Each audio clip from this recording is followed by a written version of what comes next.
I have the honor to be the Lilly Chair this year. So I'm so excited to see you all here and start off a day of amazing presentations. So first, as we get started, I'd like to introduce Jon Renau, who's the Associate University Librarian for Research Resources at the University of California, Irvine. His library and his institution are kindly hosting our Zoom for today. So Jon, is it okay if I welcome, and is it okay if I hand it off to you for the moment? Yes, of course. Thank you so much. Thank you so much, Liz. Again, my name is Jon Renau, and it is my great privilege to serve as the Associate University Librarian for Research Resources at the University of California, Irvine Libraries, and to welcome you all this morning. The UC Libraries are honored to play a role in hosting the 9th Annual Lifelong Information Literacy Conference. On behalf of the University Librarian, Lorelei Tangi, I'd like to convey all our thanks, and that's my dog Ginger in the background. I would like to convey all of our thanks and gratitude to the Lifelong Literacy Chair, Liz Cheney, Vice Chair and Chair-elect Michael Habata, as well as the entire committee and others who worked to put so much thought and into this conference. This year's theme resonates with so many of us across the profession. I'm sure it will be an engaging and meaningful event. Again, thank you so much and welcome on behalf of the University of California, Irvine Libraries. Wonderful. Thank you again. Thank you to you and to Natalie Marquez, who's been handling all the logistics for Zoom hosting. It's a lot of work and we couldn't do it without you. So thank you both. Yeah. Fantastic. Okay. If everyone's ready, I'll go ahead and share my screen and we can get started with some of the opening information to share.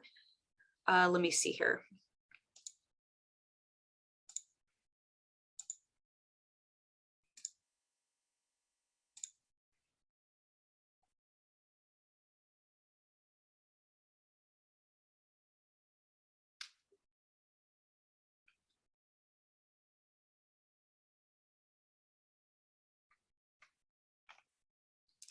All right, can everyone see my screen? Yes. Fantastic, okay. All right, so yes, again, welcome to the conference. Our theme for this year, as you know, is teaching and learning, introducing new topics, pivoting online, and starting from scratch. So like many of you, we were really interested this year in exploring how we learn, relearn, and change during the times like the ones we are living through at the moment. And for those of you who are on Twitter or would like to participate through social media, our hashtag this year is LILiConf 2022. So feel free to share as we go throughout the day. So I'd like to start off with the land acknowledgement. So as you know, those of us in the United States are working and living on lands taken from indigenous communities, and we want to start by acknowledging that part of the history of our country. So I'm in the greater Seattle area, and I'm occupying lands of the Coast Salish peoples and the Duwamish peoples past and present. I want to acknowledge the people who have stewarded it throughout the generations. This calls us to commit to continuing to learn how to be better stewards of the land we inhabit. You know, and in keeping with the idea that land acknowledgements shouldn't just be words, they should involve action, I've also included a couple of wonderful organizations that support Native American and Indigenous legal assistance, self-governance, and more. So if you have the chance, feel free to check those out and support those if you can. So just a few things having to do with conference help and Zoom logistics. So if you need to reach any of the conference staff, if you have technical questions or you need to report an incident or anything at all, most of us or all of us have LILiCon at the beginning of our names. So just look for someone with LILiCon to reach out. And each session for today, we'll have a moderator to keep things on track, somebody to monitor chat, and someone to keep an eye on the time. So those people are all available for questions as well. And then just a few Zoom reminders. The conference will be recorded aside from the chat portion. If you haven't done so already, be sure to rename yourself on your device. I think most people, it looks like they're already good, but just in case, if you do need to rename yourself, you can just go down to the bottom of your window, click on participants, hover over your name, and then select more, and then click on rename. And that's how you can add your name, and then we can call on you for Q&A or just throughout the day. Attendees will be muted during the presentations, but feel free to participate in the chat, ask questions, and then we'll look for your questions during the Q&A. And just so you know, timekeepers will be alerting presenters verbally, so out loud. So when the time is almost up and when it's time to start and in the Q&A, you'll hear our timekeepers chime in. And I do want to plug our conference evaluation. One of the nice things about the virtual conference is that people can, it's very flexible. You can come in and out throughout the day. So if you're only with us for part of the day, that's totally fine. But I'd encourage you to fill out the conference evaluation whenever you're done for the day. And those who do that will be entered in a raffle for a fun prize or a few fun prizes, and more on that later. So would someone be able to drop the conference evaluation in the chat? If they have it handy, let me know if you could use that. I got it. Thank you. Perfect. I appreciate it. Okay, and I also want to note our community agreement. So this agreement was created in an effort to make Lilly more inclusive and more welcoming for everyone, especially our BIPOC members. So as you know, all attendees are required to abide by these and respect and follow these guidelines. So we know that questions and learning as a community, those are acceptable, but as always, harmful words or actions are not. So if something happens where you feel like it's against the spirit of the agreement, or something that does not create a safe space, again, please message one of the conference volunteers or conference staff. We take that seriously, and we will act as necessary. Okay, and I think that leads us into the first set of our longer presentations. So for this one, this first set of presentations is going to be moderated by Stephanie Robertson. So Stephanie, I will stop sharing, and is it okay if I hand it over to you? Sure. Fantastic, thank you so much. Good morning, everyone. We're honored to hear next from Amber Aiken and Amy Dye-Reed. They'll have 20 minutes each with 5 minutes for Q&A. We have chat monitors, Michael Habata and Joy Hansen, here to keep track of your questions. If you want to put them in the chat, you can just put a Q, and then they'll be able to keep track of questions you might have for our presenters. We thank them for their time. And Matthew Chase will keep our time and let us know if we're nearing the end of our time.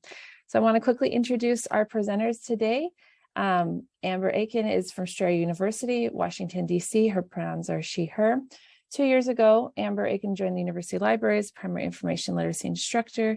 And there's more information about her in the program.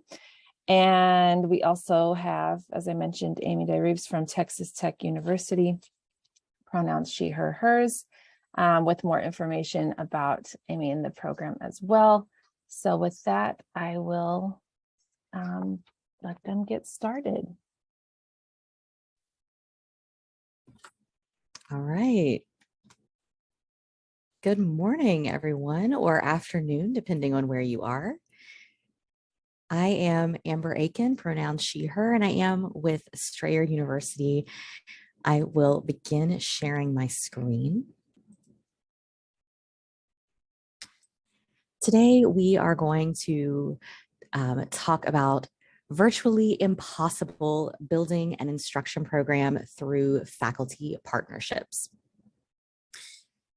Now, Strayer University does have over 60 campuses across the United States. We are over 130 years old, but most of our students are taking classes online.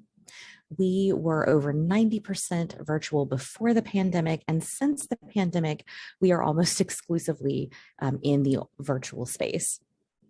Most of our students are non-traditional, meaning that they are over 25, they're working students, and we've always focused on adult learners. I've been with the university for about 7 years in a few different capacities. But in April 2020, I joined the library team, and all of our instruction is virtual. So let's jump in.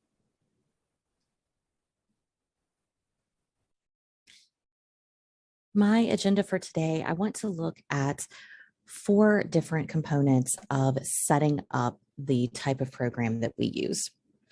First, we all need to understand Knoll's assumptions of andragogy. Then we'll talk about the steps that we took to build this robust program. First, we had to implement a system. We had to decide what we were going to do and how we were going to do it.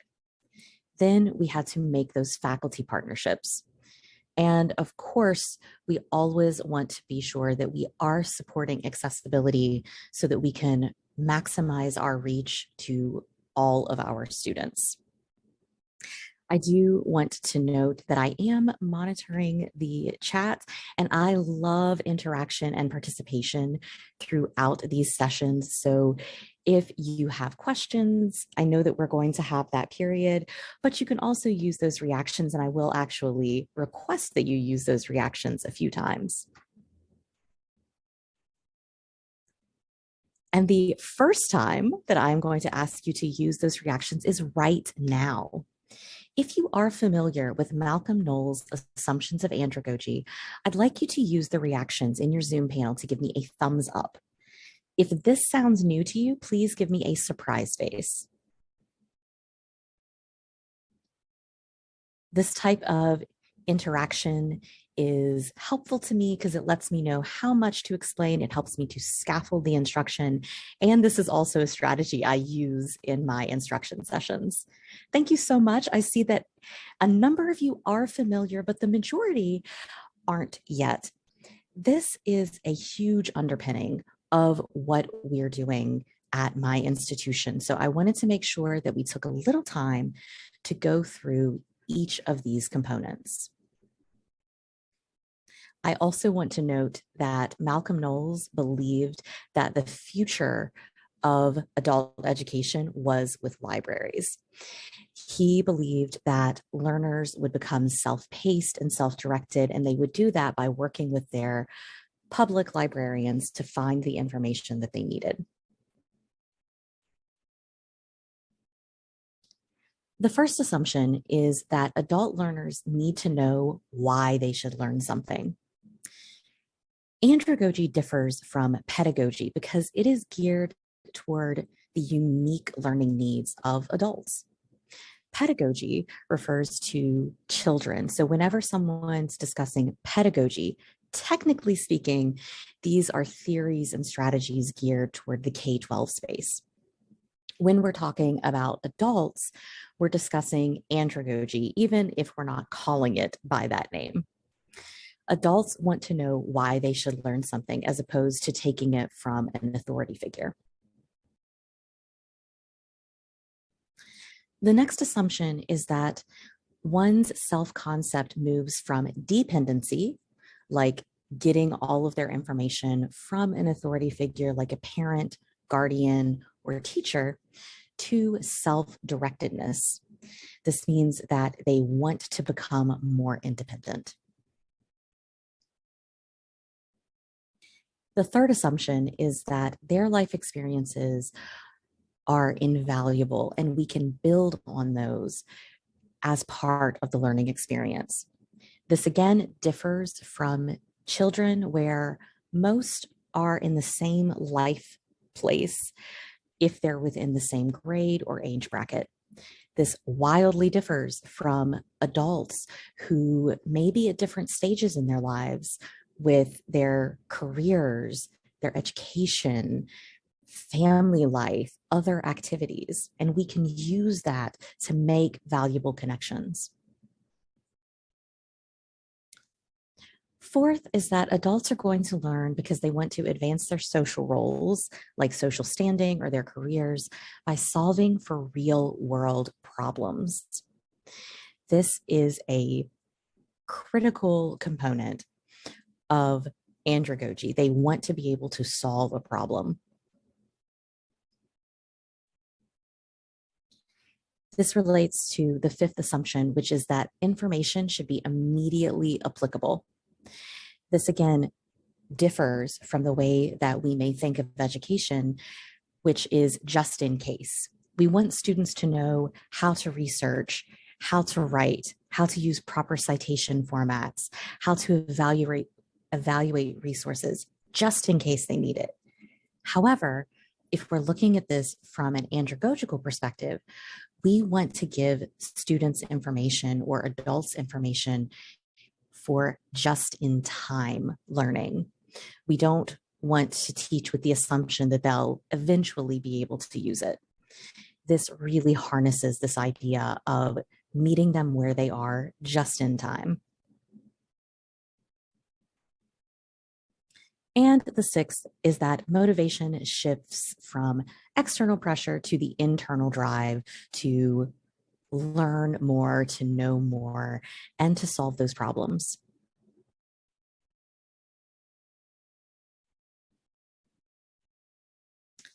Moving into implementing a system.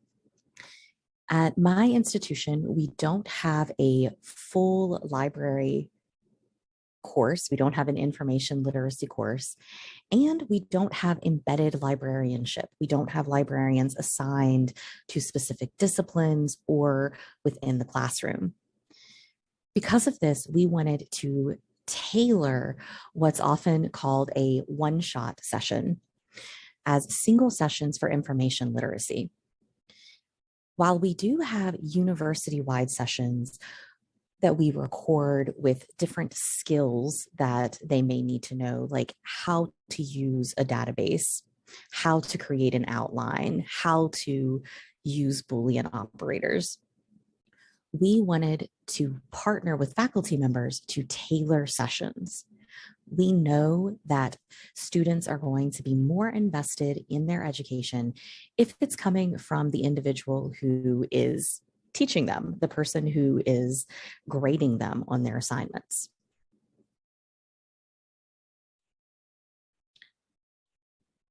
We developed 4 different overarching session types. When we created these session types, we looked at what faculty were often requesting from us. And when we developed these, we used Bloom's taxonomy so that we could have a learning outcome to share with the faculty member. This helps them select the type of session that's appropriate for their needs. This often means that our one-shot turns into a series across the term. They're inviting us back for many things. For anyone who has ever done a one-shot before, you know that it's so difficult to squeeze everything about your library into a single session. It just doesn't work. Because of this, we created these 4. The first is a library overview, where students will be able to recognize the various library resources and list the ways to reach out to our team. Basic searching helps students find appropriate resources using our portal or a database.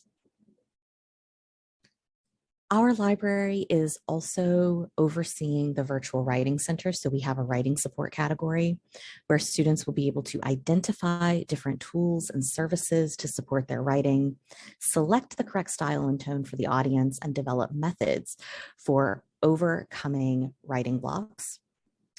And for assignment support, students will be able to develop an outline, select keywords from an assignment prompt, and compare databases to find appropriate resources. Faculty members know the needs of their students better than we do, and they can help using Knoll's assumptions, particularly 1, why they should learn it, and 4, solving a problem, which is often submitting an assignment.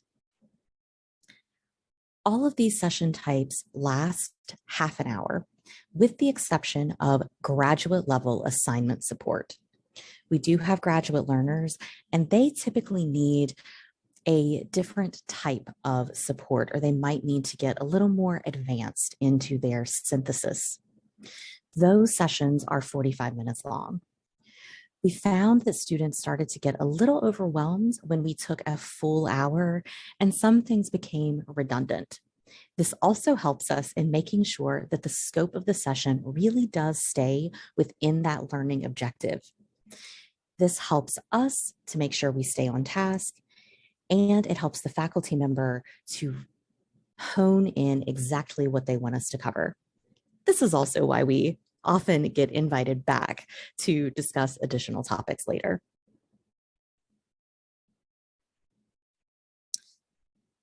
These events are entirely customized and tailored. When a faculty member books a session, and I'll talk about that system in a moment, we reach out to them and ask them, okay, we're going to be looking at a library overview, but what problem can we help you solve? What are some of the issues that you've seen with your students when it comes to using the library? We created an online form for this process. We use Microsoft Bookings because that's already part of the package that our university uses. In this form, we ask for, of course, the faculty member's contact information. They can select the session. This allows them to choose the day and the time that's appropriate for them. So it gives them the flexibility to choose when and what they need. It also helps us so that we're not having back and forth through email conversations of, well, I'd like the library to come present on this topic. What day? How about Thursday at 6 o'clock? Well, we're not available then, and going back and forth. So they really get to have that autonomy. We also considered using Microsoft Forms, but that wasn't as robust as we need. And if your institution uses Google, you might consider Google Forms. Whichever form you use, I would strongly encourage you to select something that has an Excel export option. We use these for future follow-up so that we can reach out to faculty members who've booked with us before to help market sessions for the upcoming term.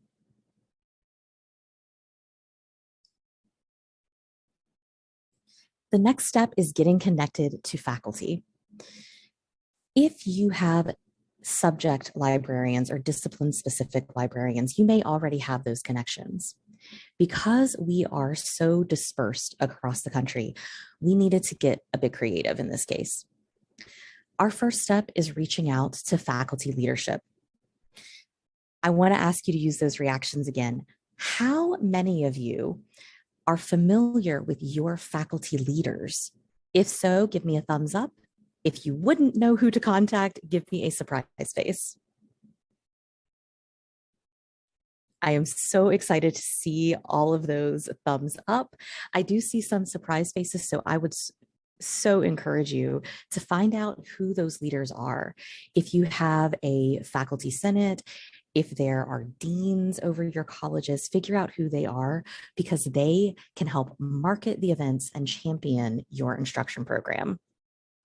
You can put notices in newsletters if you have a faculty newsletter, and that will help build awareness.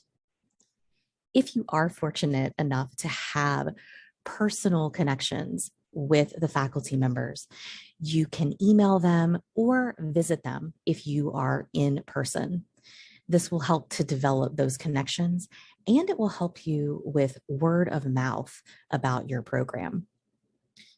Finally, you want to check in to confirm the student's needs.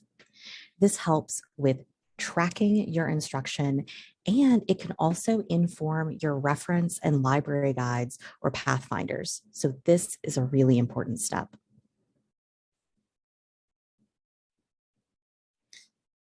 As always, accessibility is critical. When you are offering instruction, especially if you are doing so in a virtual or hybrid environment, you want to make sure that your sessions are able to reach as many students as possible. This means that you're going to use clear, plain language. When I say plain language, I mean that we need to move away from using unnecessary library jargon. We have specific terms that may be unfamiliar to students. Rather than forcing them to come to our level, we need to use information that makes sense to them. We don't want to waste valuable time in the instruction session explaining exactly what a Boolean operator is, why it's called that. We want them to know that just-in-time learning. When are they going to use and? When are they going to use or? That type of information. You also may want to consider offering your pronouns.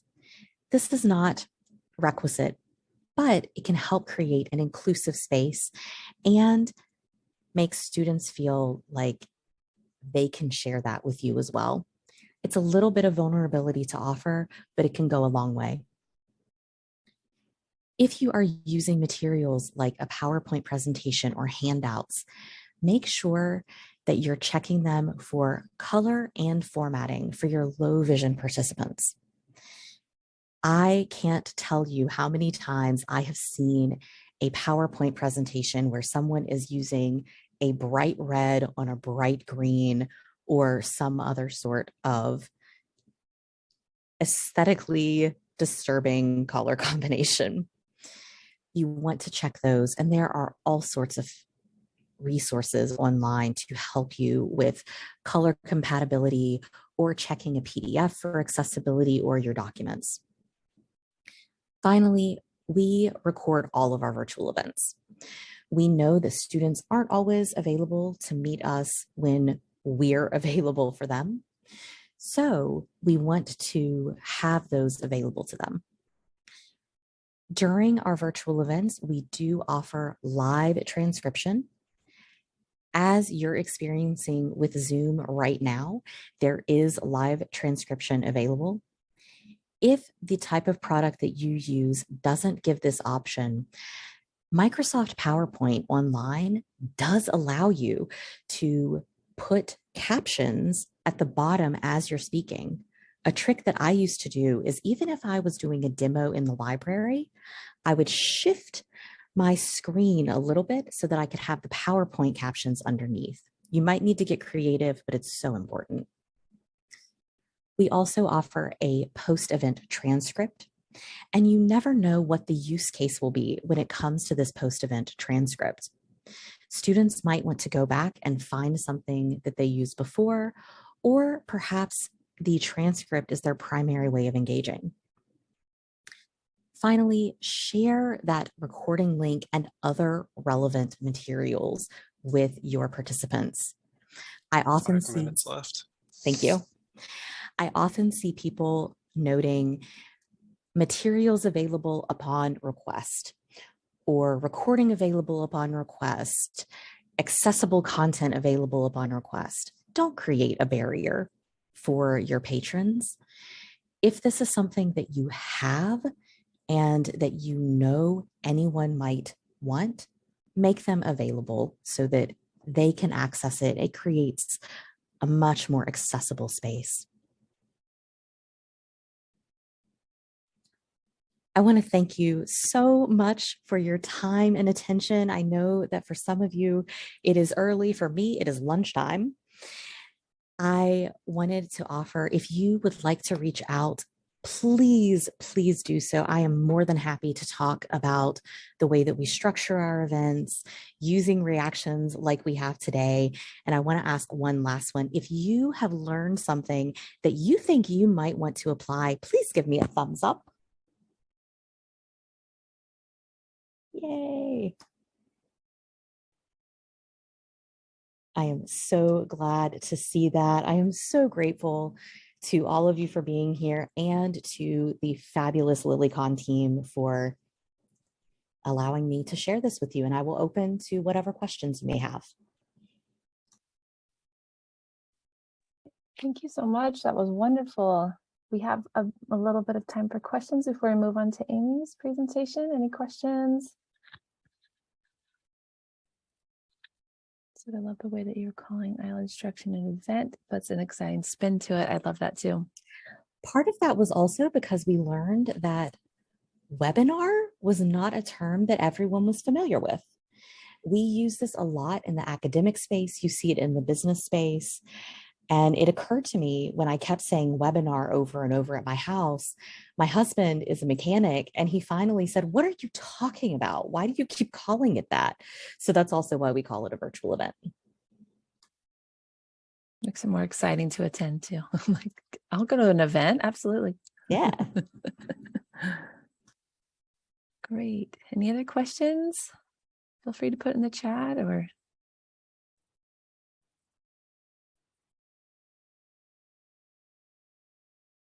Yeah, this is something I want to learn more about for sure.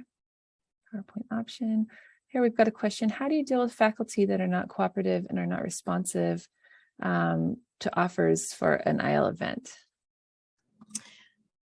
Ooh.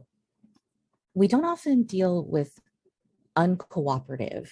What we typically find is a dubious nature. People are disbelieving into how it can be useful. So part of that is in working with the faculty leaders. If the faculty leaders are telling faculty that this is a valuable experience, that'll create some buy-in. What we found most useful is actually testimonials from other faculty members. We have a group of faculty members who love the sessions. They didn't know what they were getting into, but then they started to invite us. They invite us back. There's one faculty member who invites us in. She teaches 2 different courses. She invites us in 10 times throughout the term, and they have done more than we could ever. So if you create those faculty connections and they tell their peers how it helped their students, how it gave them better quality in their assignments, how they had to deal with fewer questions from students about how to use the library, that's your biggest resource, are other faculty members. Okay. Got a couple more questions here. How do you capture the content for a transcript? Ooh, that's a good question. We use Kaltura, which automatically creates a transcript. If you don't have software like that, if you're using Zoom and you use live transcription, that will capture the transcript, which you can then download. Or you could use a third-party service like Otter AI. Otter AI is the underpinning for the Zoom transcription. With Otter AI, you can upload the audio from a recording, and it will create the transcript. So there are a lot of different ways to get that. Yeah, I've heard a lot of faculty say that they like that with their research too. In your online content and your online form for faculty, allowing them to choose the day and time, how do you align that with librarian calendars? Because we use Microsoft Bookings, it automatically connects to the library team calendars. We have a set schedule. For us, it's Monday through Thursday, 4 p.m. to 9 p.m. We do have a number of team members who work later in the evening, and we find that faculty want that 7 to 9 p.m. time. That's when we get the most. So it's connected to their calendars, and we have the setup for here's the only time that we're available. Nice. Got some comments here. Esther used to ask faculty what their students have trouble with. Jargon, maybe I should call the truncation symbol a star rather than an asterisk. What do you think about that? I love it. I love it. When we say, I think asterisks could be a little confusing. You could use star. It's kind of like how I grew up saying pound symbol and now we say hashtag. So, yeah, I like that idea. Exactly. Or shift 8. I see that comment too. And a comment here about using Spring Share for scheduling. Nice. Yep. If you use Spring Share for LibGuides, absolutely a great way, because I know that LibCal can also help you set up virtual sessions too. Awesome. And just a reminder, if you don't feel comfortable asking your questions live, you can feel free to contact the presenters offline. Their names are posted on the conference program with their email. Other questions before we move on? Anything that the other moderators have caught that I did not?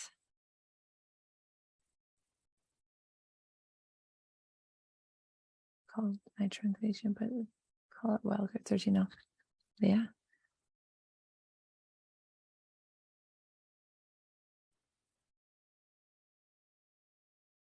And we've got some well-earned praise throughout the presentation as well. So we really appreciate you.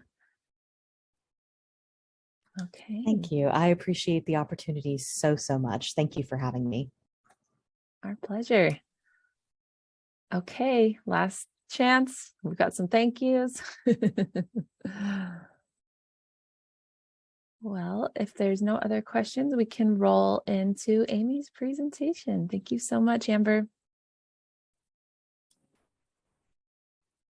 All right, thank you so much. I'm going to go ahead and share my presentation with you all. I have a PowerPoint presentation. Hopefully people will see it here in a minute. I've been having issues with my device this morning, unfortunately, so hopefully that will get resolved here in a second.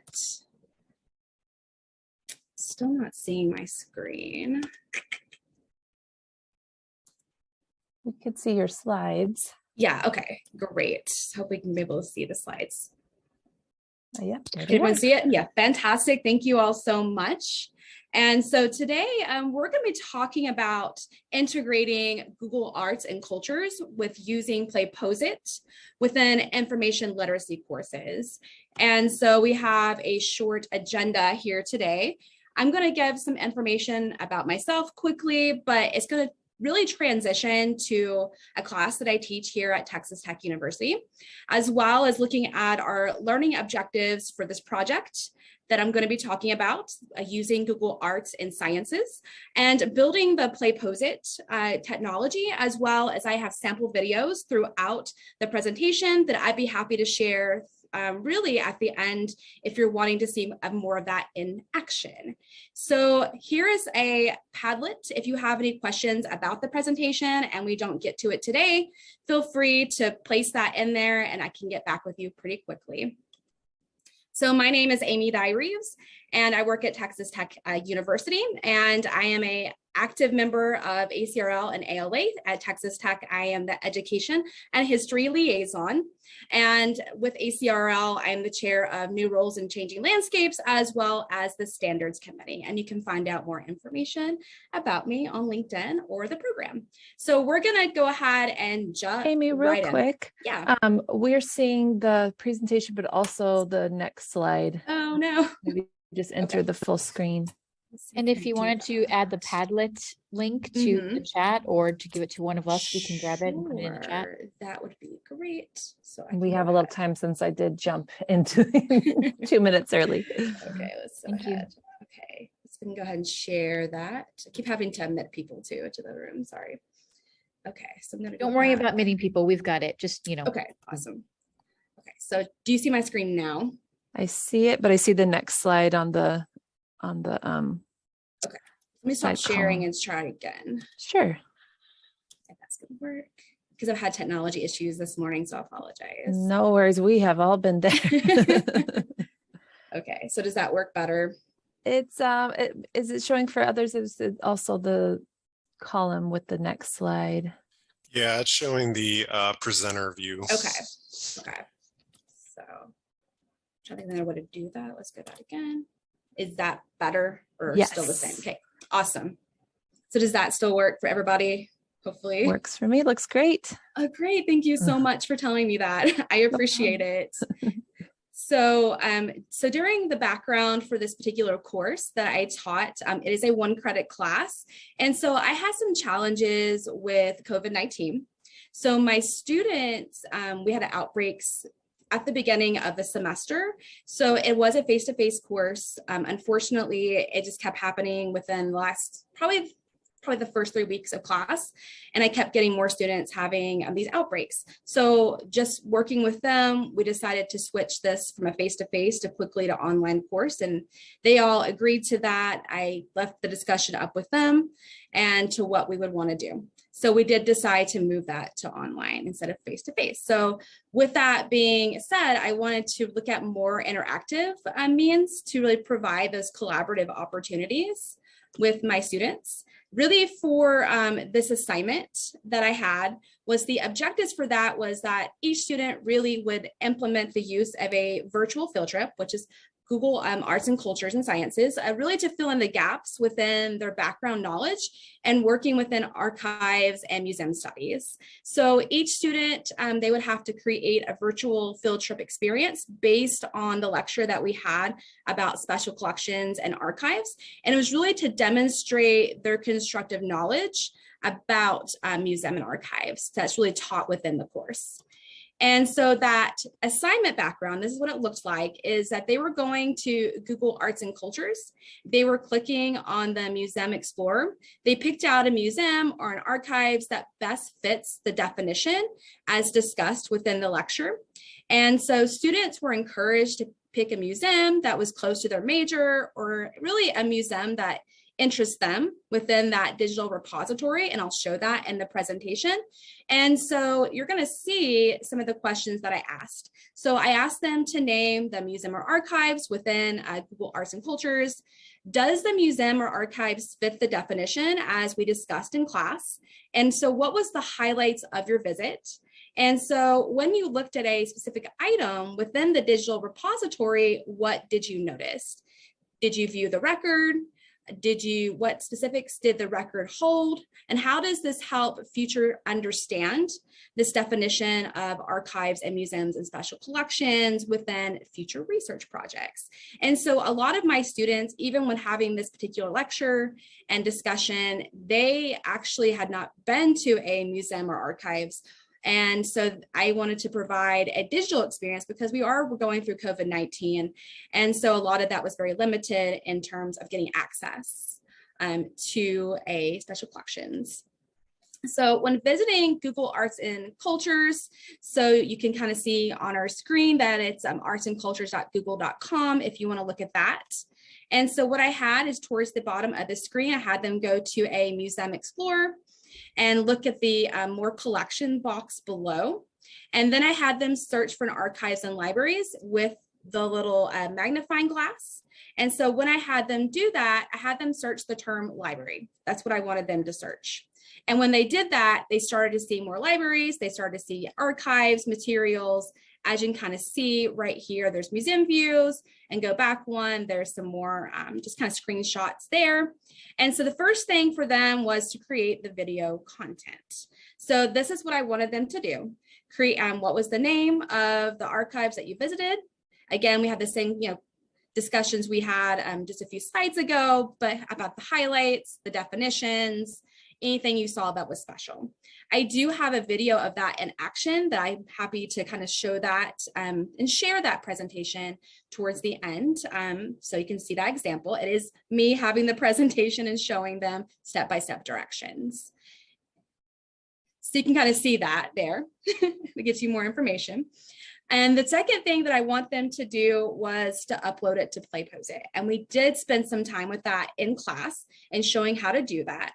And so for you all, if you've ever used PlayPose before, the reason why I chose this is really because that we had the technology already purchased within our universities. It is within Blackboard.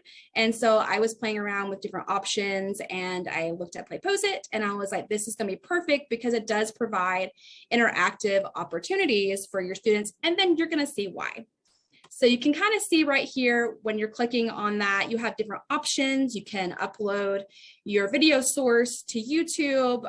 You can do Zoom, and there's a lot of different ways, media site, different ways that you would like to upload that.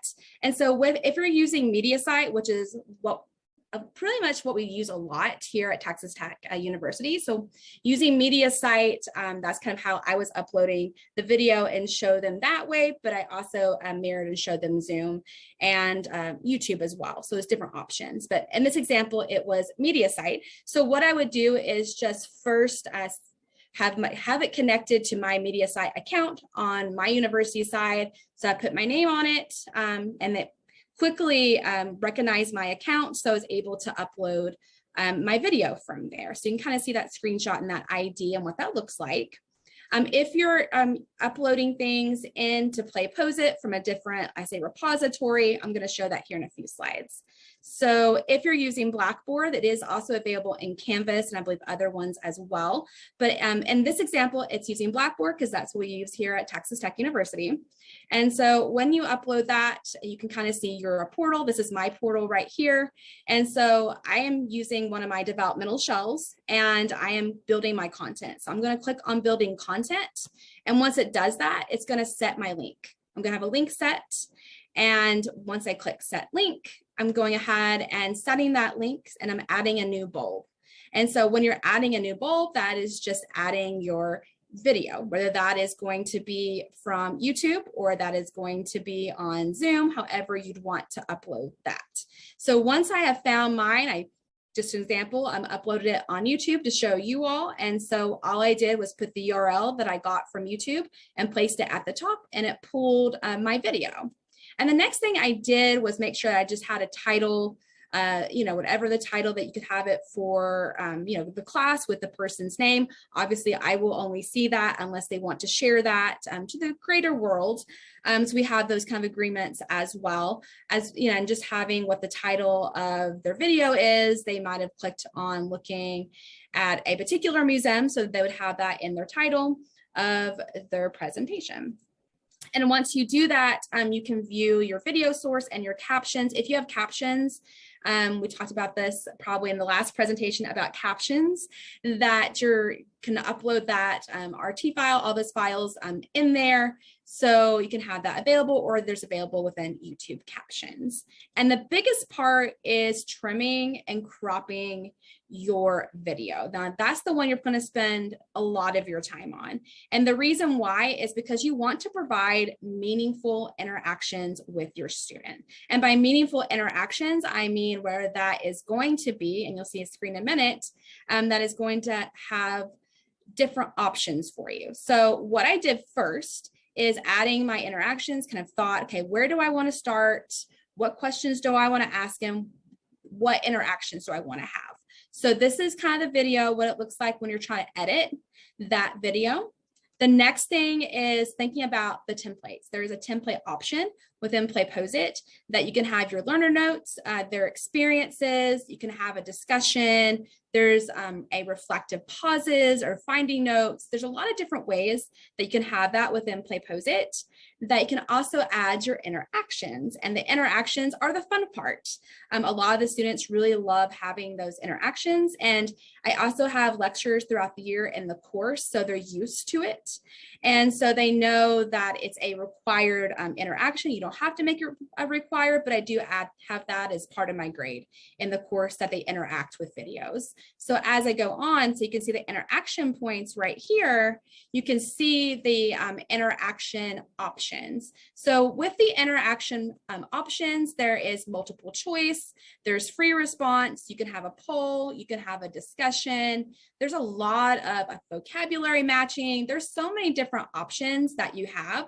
So what I have when I'm really creating these videos is I'm mindful to say, with using Google Arts and Cultures, for example, I would stop at say 005 and say, hey, have you ever used Google Arts and Cultures before? In a free response, and then in real time, you can see their students, their names, and their responses to that particular question. So it makes it more interactive.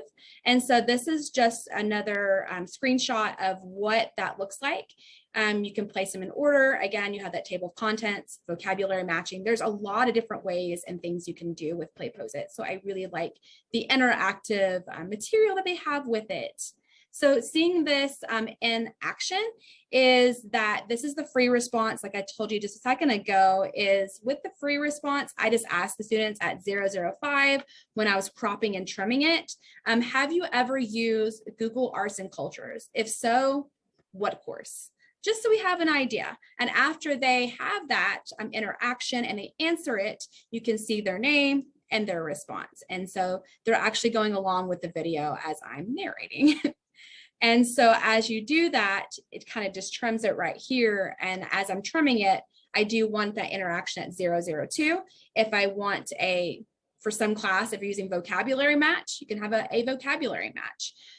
It depends on your course and what you're trying to convey with your student learning objectives there. And as you go through that, you can kind of see in this review, after you place all your interactions, is you'll start tagging your video and also adding your learning objectives to that. So the students do know ahead of time what you're trying to really have during this particular session. So once you click on the review at the top, you can put your tags for the class, could be whatever class session it is. If you have a session that, this could be session 1, session 2, and it really depends on how you want to label that for the class. The playback options, I like for people to really pay attention to that, because you can allow them to skip the interactions. You can allow them to fast forward it, allow them to have a printable report. It really depends on your class or how you want to set that up. I do want them to not skip the interactions. And the reason for that is because if they go through all the interactive points and they do interact throughout the video, especially if this is an asynchronous class, that you want to know if they're learning at different points of the video. And then I do give them a grade for having those interactive points. And so that, to me, I know that check for understanding at different points, to see where they're understanding, where they're going wrong, and really having that interactiveness to see at the end. I do, at the end of the week, in an asynchronous course, have a live Zoom session. And so if they have questions, and they do get bonus points. So they're able to kind of review that with me as well if they, for some reason, are still missing some things from the video. And so this one is a privacy. If you want to make this visible to your entire school, or maybe you just want to make it for just your class, you're able to do that through a private bulb as well. So there is a privacy to that if you would need that for your course. And once you do that, you just want to hit preview. And then from there, there's going to be more examples. I have this in action to show you all again. So I think for me, some of the key takeaways when you're thinking about using PlayPosit is, and Google Arts and Cultures, does this really fit your virtual field trip experience? Incorporating this within the asynchronous instruction, having that feedback in real time is what really is one of those things why I chose PlayPosit, because oftentimes I would have students, watching either my instructional videos or either in the class, and then they would skip different parts of that. And then you could tell that in the assessment that there are certain places where they're learning they didn't quite understand. So I wanted to have an interactive experience for them within PlayPosit, and then also to learn from each other as well with these videos. There's also an option in PlayPosit for peer review. So you can assign one of the videos that you have to another student, and they can peer review it, and they can answer questions, free 5 response. minutes left. So that's really, really great to have with PlayPosit. But if you have any questions about this presentation, then I have a Padlet for that. And here is my contact information. So again, thank you all so much. And I apologize for the technology glitch today. No, you did great, and beautiful slides. They were worth waiting for. So yeah, go ahead and you can add things to the Padlet, which we got up and running in the chat. But also you can ask questions here. For example, we have a question from Esther. Did you say that PlayPosit is available via Canvas too? Yes, it is available through Canvas as well. Yes. And Lauren's wondering if anyone has experience with the free version. I have not actually used the free version. I've just used the paid version that we have for our institution. Maybe you mentioned this, but is it the subscription? Is it what's like the licensing agreement there? Is it? Do you have any idea? Like, is it a yearly kind of situation? I believe that. I mean, they've had this for multiple years, from what I understand on the technology. So tried and true. Yeah, yeah. So I know I've talked with them in technology, and I asked them. I was like, I hope we don't get this taken away because I use it for everything, and they're like, no, this isn't going away. Oh my good. Awesome. That's good. Yeah. Fantastic. Other questions?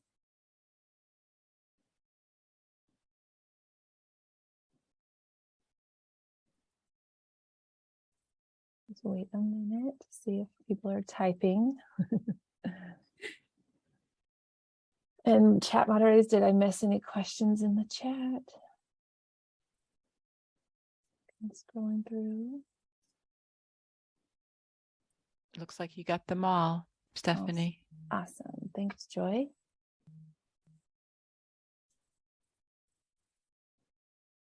Oh, we've got some people saying great, fantastic, which I agree.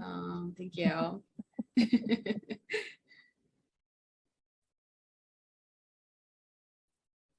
Wonderful.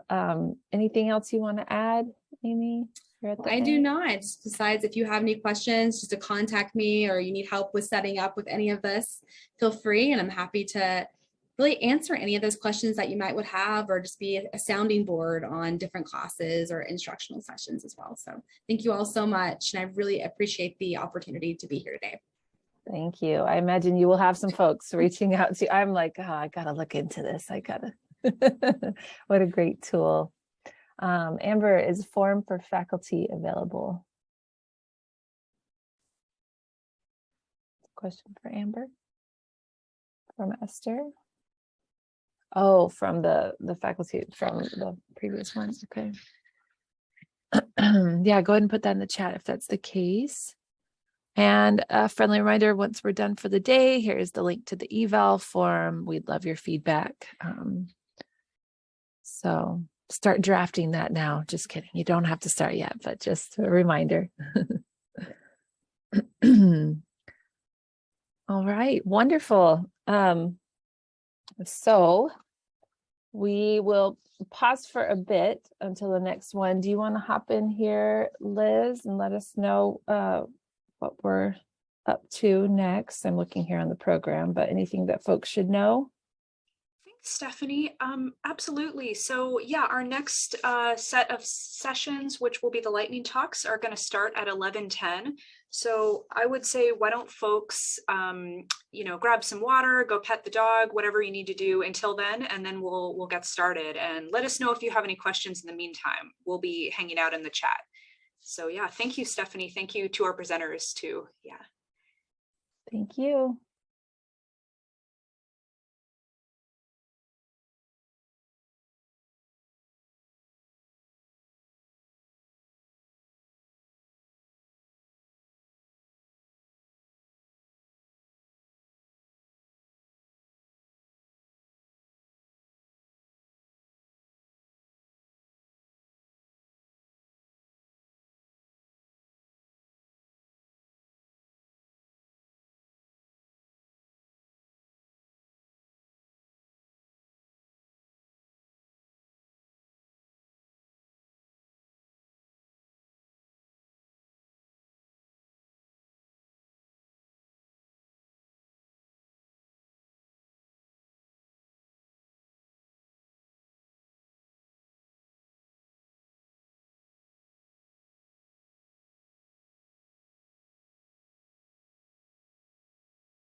So hi, everyone.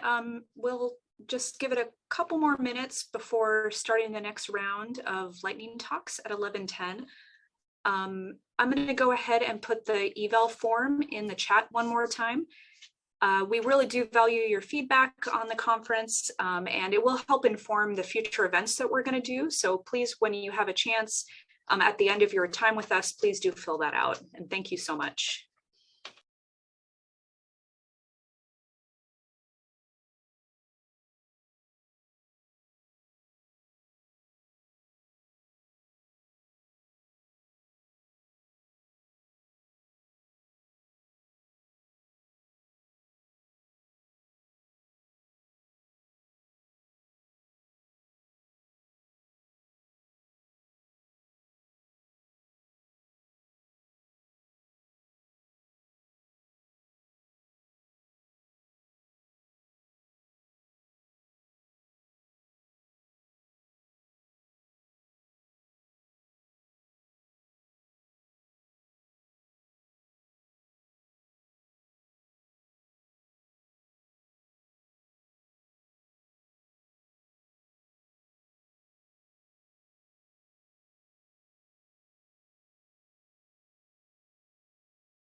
All right, welcome back, everyone. I think we're at time to start the next round of presentations. So I'll just give folks a minute to join us.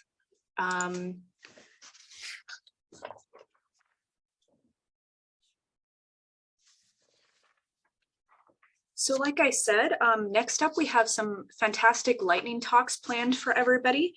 So each of these is going to be between 5 and 7 minutes for the presentation itself. And then we're going to have 3 minutes Q&A. So just like before, feel free to put your question in the chat and we'll look out for it when the time comes. And for this section, I'm going to be moderating. We're going to have Cynthia Henry as our chat monitor, Colleen Martin as our timekeeper, and Yiding will be helping us with tech support. So our first presentation is going to be by Kara Blizzard, Adapting the Recipe, Baking Sourdough as a Metaphor for Teaching Online. Kara, are you here with us? Yes, I am. Hi, welcome. Please feel free to jump in whenever you're ready. All right, I'm just gonna share my screen and make sure I can see my notes.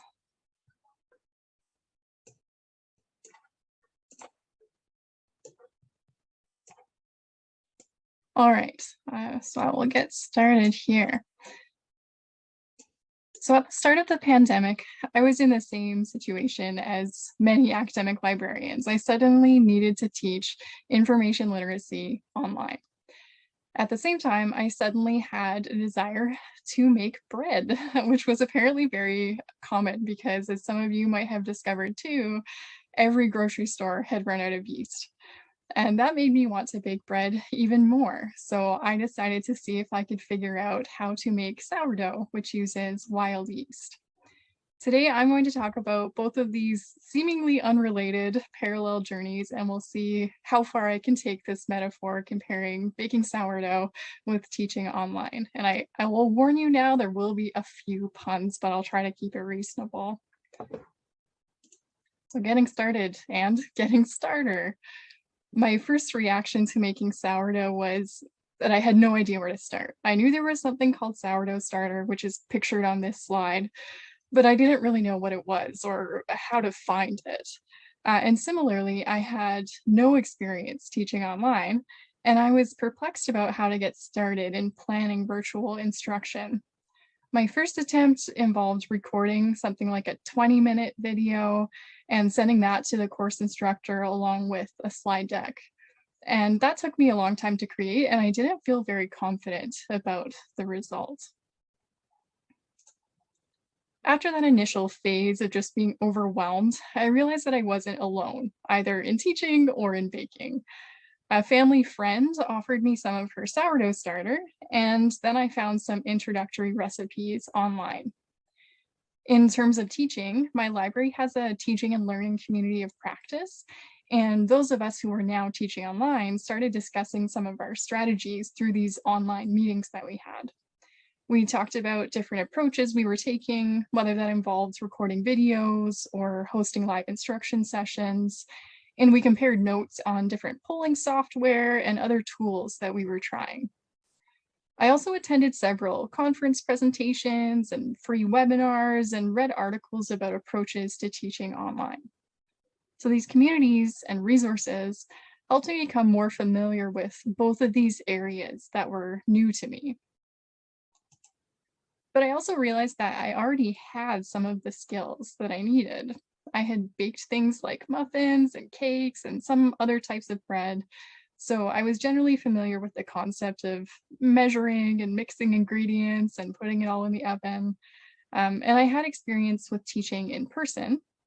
I also had created some online tutorials in the past, so I could use some of those skills to help me design synchronous and asynchronous online instruction. For example, I knew how to develop learning objectives and how to use some video making software. As I spent time practicing baking sourdough and teaching online, I learned about new tools and techniques that might be useful. My brother gifted me a Danish dough whisk, which is this weird contraption shown on the slide that's kind of shaped like an @ symbol, and it works really well for mixing dough. I also learned about a different kind of weird contraption called Zoom breakout rooms that works really well for enabling small group discussions. I even found that as an introvert, I had an easier time moving between Zoom rooms than I did walking around an in-person classroom, checking in on different groups. So I kind of learned about what worked for me. Both of these journeys involved taking some risks. So you can imagine this emoji representing my face as I tried something new and awaited the results. In baking, I tried out different flours and different recipes. Sometimes they worked really well and made some amazing bread, and sometimes they literally fell flat. And that was okay because every time I failed somehow, I learned something new about what went wrong, and I did better the next time. I also had some online teaching failures, including times when I tried to facilitate discussions that fell flat because no one participated. But that was okay too, because I eventually learned ways to better encourage discussion, like by using collaborative documents or polling software, rather than just asking students to unmute themselves, which would often make them uncomfortable. My new experience with baking sourdough helped me to develop some skills that I started to use with other more familiar types of baking. For example, that Danish dough whisk that I mentioned earlier also works really well for mixing muffin batter. When I started to return to an in-person classroom for some of my library instruction, I continued using tools like collaborative documents to help engage students in activities. In addition to giving students a different way to participate, these kinds of tools give me an opportunity to informally assess students' learning and monitor their progress during this session. 1 minute left. Thanks. It felt important to me not just to return to how things had been before, but to incorporate some of the new techniques that I had learned. I have a different perspective now that affects how I approach teaching and baking. However, after I had been teaching online for a little while, I started to feel a tendency to sort of stick to strategies that I had become comfortable with. So things started to get a little bit formulaic. Similarly, I got really comfortable with making certain types of sourdough, and I kind of stopped trying out other recipes. I realized that I needed to actively reflect on my experiences in order to continue developing my skills and knowledge. It's really easy to fall into a routine, but I think it's important to disrupt those routines in order to learn new things. And the pandemic definitely disrupted both my baking and my teaching. So now I need to continue to challenge myself to mix things up, try different recipes and techniques, and continue this ongoing learning process. So thank you. I hope I haven't made anyone too hungry with all these images of bread and talking about bread so much. So I'm happy to answer any questions you might have.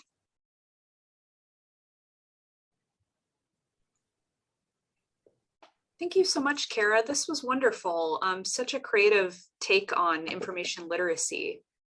Thanks. Yeah, I'm just checking through the chat to see if there were any questions, or feel free to submit some if folks have them now.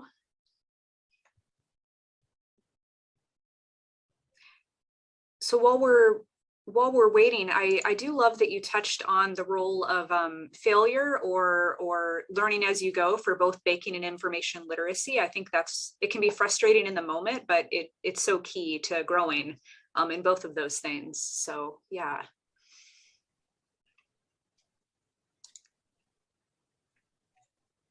Some folks are saying in the chat they're really encouraged about taking risks. A lot of people are into that whisk that you showed us. I hadn't seen that before either. That's super cool. So yeah, it's really strange looking, but it works very impressively well.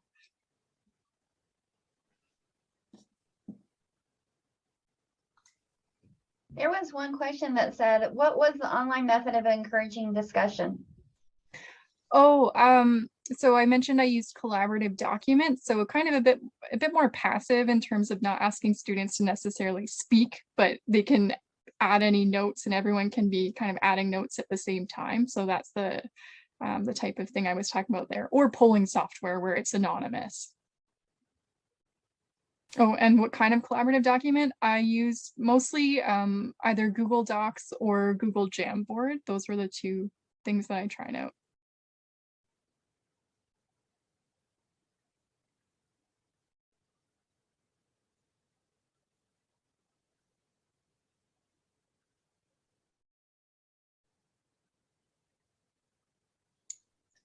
any other questions for Kara? Or Kara, is there anything else you would like to share with us? I can't think of anything, but please feel free to email me if you do have any questions. Wonderful. Thank you so much. This was fantastic. You're welcome. Yeah, just a moment here.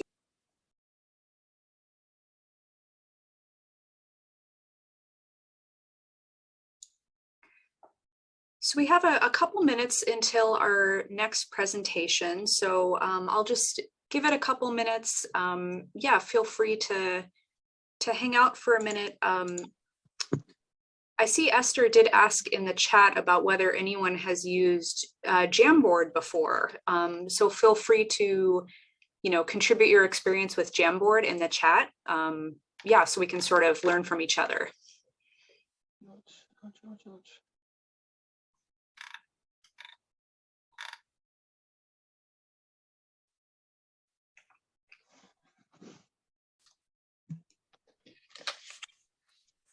And in a couple minutes, we'll have our next lightning talk, which will be Student Research Workshops, Successes, Failures, and Our Next Steps by Cassandra Neves.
lots of people sharing about Jamboards in the chat, which is fantastic. We actually have a presentation on that later in the day. So this ties together or leads into that really well. So yeah.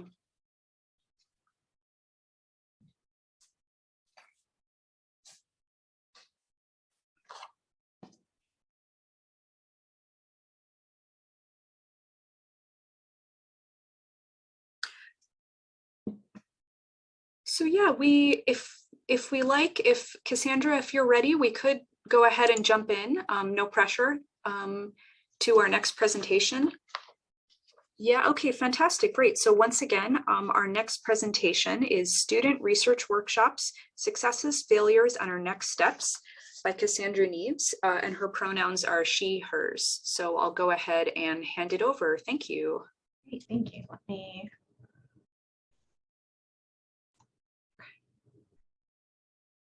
That look okay? Perfect.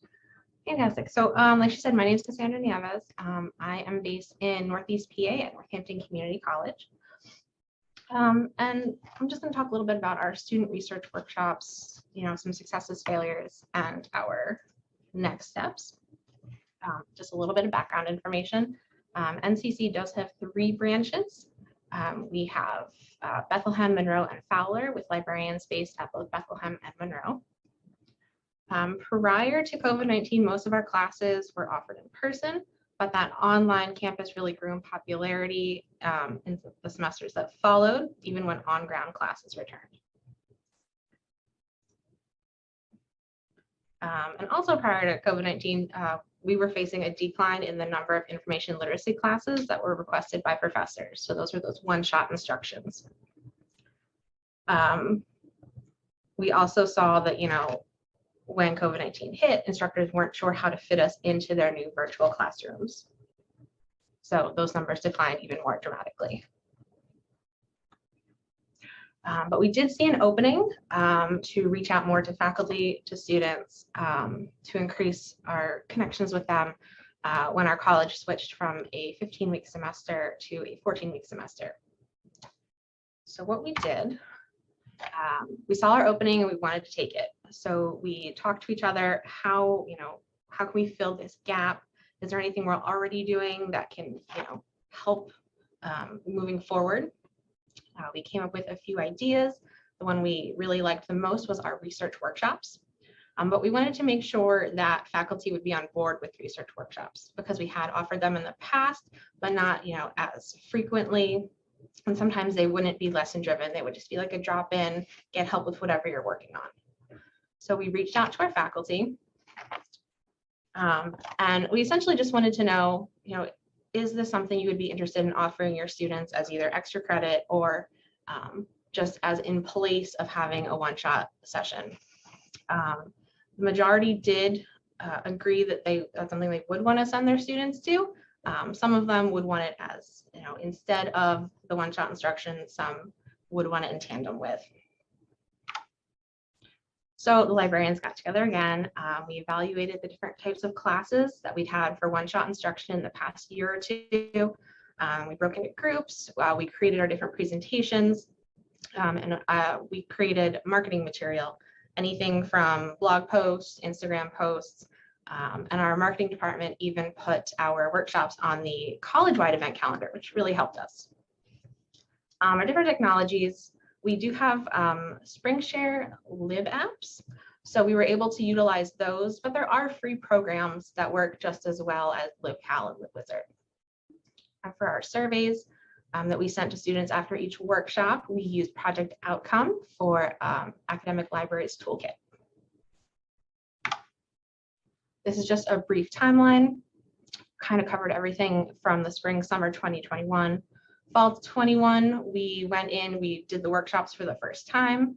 At the end of the semester, we evaluated everything, got information from our students, from our faculty to see what was working and what wasn't. And then in spring 22, we reevaluated again so that we can change our sessions moving forward again.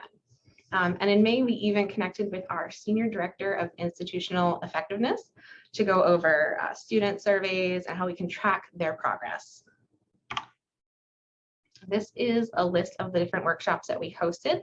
First in fall of 21, there were 37 different sessions. And then in spring of 22, we had 39 different sessions. However, for the spring, we did stop hosting keyword brainstorming party, but we added finding the best resources for your speeches and then searching library databases and collections. We did this based off of feedback from students, from faculty, and from questions we were getting from students during the workshops that we had already hosted. This is just a little information about our registrations, signups, things like that. In the spring of 22, we saw a steep decline in the amount of actual attendance versus confirmed registrations. Part of this, I think, is due to troubles with getting our marketing, our emails together, and the lower attendance that we just see as an institution in the spring semester. So a few reflections. The first thing that we have realized after almost a full year of doing this is that the number of workshops being held is not really sustainable based on our other workloads. So we need to adjust that moving forward and find other ways to get this content out. We learned that the faculty were maybe not as concerned as the need to make up any lost class time as a result of the switch from 15 weeks to 14. And some actually had activities already in place that they just kind of ramped up. We saw that faculty were interested in workshops, but they didn't always find out about them until it was the last minute or too late. So we are revamping some of our marketing timelines to help get people in the door. And we learned that because our marketing department did help us get our information on a broader calendar. So we're thinking, is there any other department that we can partner with to really amp up the workshops? 1 minute left. Okay, so next steps. This summer, we are moving some of our workshops to self-paced content using LibWizard. We are using our research guide statistics to determine the best day and time to hold live sessions, because that is something that we have struggled with. And then to reassess our assessment piece alongside the Director of Institutional Effectiveness. And that should be happening hopefully later this month. And then in late summer and this fall, we're going to do the workshops. We're going to do better targeted marketing to better engage our faculty and students. This is just a list of additional questions that were on that faculty survey. And then just reading further information and an acknowledgement to my amazing co-workers at NCC, because this would not have worked without them.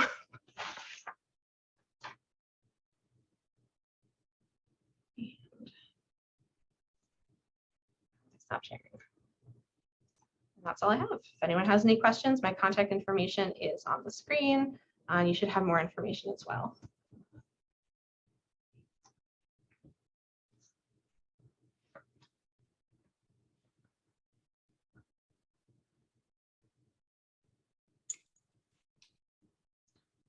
Okay. We do have one question. Okay, great. Looks like Kristen said, for live sessions, we noticed that if we try to do activities with breakout rooms, we lose attendees. What's your experience? I have not personally had a session large enough where we needed breakout rooms. It's always been under 5 students, unfortunately. But I have seen that when I've been in other classes. I think it just comes with the territory. Maybe I've noticed when I go into the room more, they'll maybe say, but I don't have an answer for that one. Sorry. See.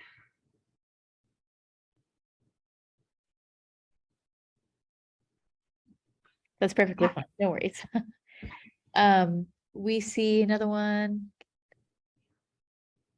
Even if you can't get faculty to schedule workshops, maybe you can convince them to require students to attend one or more workshop in addition to class, rather than a substitute for class time. What do you think about that? That might work. We have asked faculty to maybe offer extra credit, like just 1 or 2 points. It won't take a whole lot to get the students motivated to come. Because all of our sessions are now virtual, we did try in person and virtual, but the in-person sessions were just not working for us. So we're trying to think of some sort of like other motivational factor. We've talked about maybe implementing a badge system, you know, come to XYZ, get your library badge, things like that.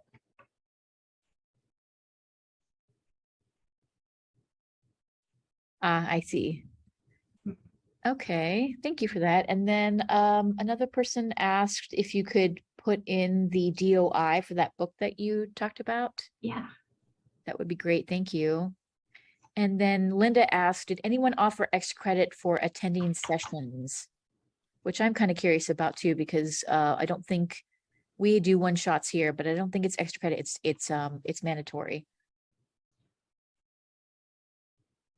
So for the workshops, if it was in addition to class time, some of them would offer extra credit, but if it was just us coming to do a traditional one-shot, then it wasn't extra credit. It was just you're expected to be there. I see, yes. And then Lauren asked, apologies if she missed it, but did you say there were any incentives for attending the workshop?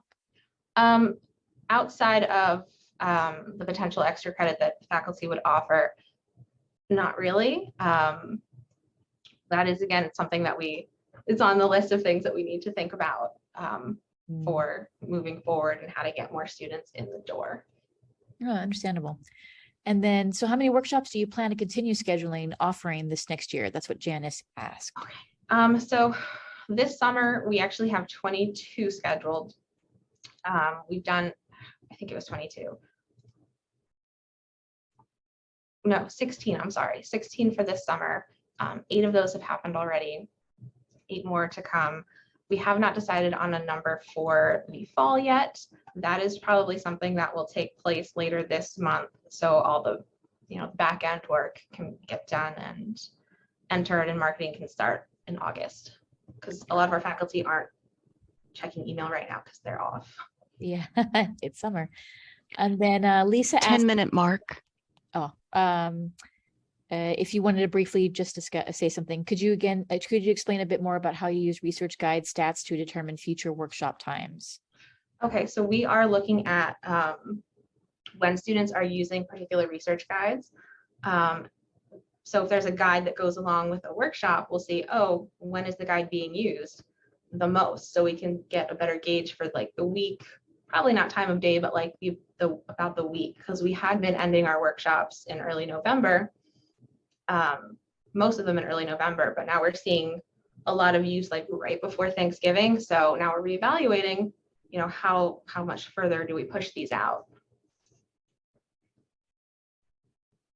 Oh, and Diane did mention we do offer participation certificates for workshops. And some of the students really just like having that, especially the older students. I don't know the percentage of students who are working full-time while in school.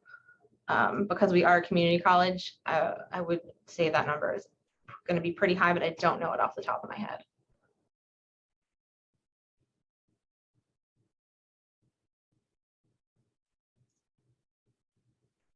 I think that was everything. Any last questions for Cassandra? No, well, thank you so much. This was wonderful. Really appreciate it. Yeah. Yeah, as someone said, thank you for a very informative session. Absolutely. Cool. All right. So our next lightning talk and the final one for this section is Must Know Tips for Educating Professionals by Jessica Hoffman, who has no preferred pronouns. I'll go ahead and hand it off to you if you're ready. Yep, I am ready. Let me just share my screen. Can everybody hear me okay? Great, okay. So let me, there we go. So I'm going to share some tips for educating professionals and by professionals, I mean people who are already very educated, already settled in their careers. My name, as we covered, is Jess Hoffman, and I'm the program coordinator and instructor for a continuing education course and continuing education initiative through the Brooklyn Public Library. So the course I teach is Information Literacy Instruction for Library Professionals. It's meant for library professionals of any title at any type of library throughout the state of New York. And so in teaching to professionals as opposed to more traditional students, even non-traditional students who are in school are sort of there to learn, this is continuing education. And so this has brought up some unique challenges. So I'm going to share 3 tips that I have found to be very important as I've been teaching library professionals. The first is that you need to help your students realize that they still have plenty to learn, especially when you're working with librarians who have already been in the field a long time. In the course, we talk about fostering a growth mindset in our patrons and our students, but I'm finding that many librarians don't necessarily adopt the same growth mindset, which is important to being lifelong learners and to fostering lifelong information literacy. And oftentimes it's not because they don't think they can learn, it's because they don't think they need to. But this is not true because the library world and the information world are ever changing. So we need to learn to keep up. And another thing I come across is that when I talk about the information or the infodemic, the misinformation epidemic, many librarians and educators think that this is a real problem, but it's a real problem that affects other people, not them. So I always have to remind people, you are not immune to misinformation. You're not immune to disinformation. You're not immune to confirmation bias, prejudice, preconceived notions, or propaganda. So if anyone needs to hear this today, you are not immune to misinformation, disinformation, confirmation bias, prejudice, preconceived notions, or propaganda. The best thing we can do for ourselves and for our communities and the patrons that we teach is to realize this and mitigate it. My tip number 2 is to manage people's goals and expectations. What I mean by that is that we all know that we're living in this time of more information than ever before. A lot of it is bad information, misinformation spreads. People have called it an infodemic, but I know that's kind of a controversial word. So, but whatever you want to call it, we know that this is happening. So I think a lot of librarians and educators really want to be a caped vigilante who's going to solve the infodemic or the information crisis all on their own. They're just going to take care of it. And when I teach this course, I have people with really big ideas and they are frustrated that they cannot implement this change themselves. And that's because they can't. So I find myself frequently reminding people that making a change can be as simple as having a really meaningful reference interaction with one of your patrons, or it can be as simple as making a display that addresses a point of interest and confusion in your community. It can be as simple as teaching a class on evaluating information and hoping that your patrons go out into the world with a slightly better idea of how to engage with information well and thoughtfully. And if we all make those little changes, it's going to make a big splash. It won't feel like it at the time, but it really will. Tip number 3 is to cater to diverse learners and varied situations. As I said, my course is for all library types throughout the state of New York, which means that I'm working with librarians from the New York Public Library with its huge staff and its huge budget and its iconic lions and its beautiful flagship building. And I'm also working with librarians from little townships like the town of Westerlo in upstate New York with its staff of, I believe, 3. And this means that everyone is coming to this course from a different place and with different needs and different concerns. And so in order to cater to those varied situations and these diverse needs, I have 3 best practices within this tip, and they are to make your content as broad as your audience. Obviously, you are going to have to set boundaries. My course is meant for the state of New York simply because we needed to set that boundary in order to have a manageable group. But I am trying to think about all the different parts of New York and all the different types of libraries that are within the state. Second, keep things as flexible as you can. Again, you need to have boundaries and you don't want to be so flexible that you sacrifice the integrity of your lesson or your course, but there's no point in being rigid just for the sake of being rigid. 1 minute left. Thank you.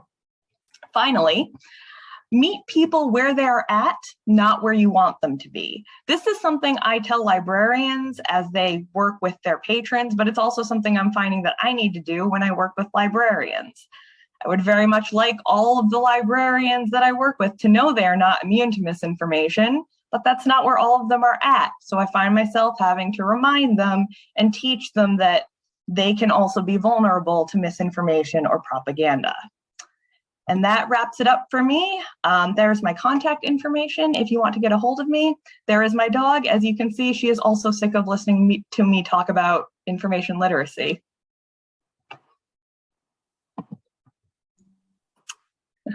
Thank you, Jess. I don't think we're sick at all. That was a wonderful presentation.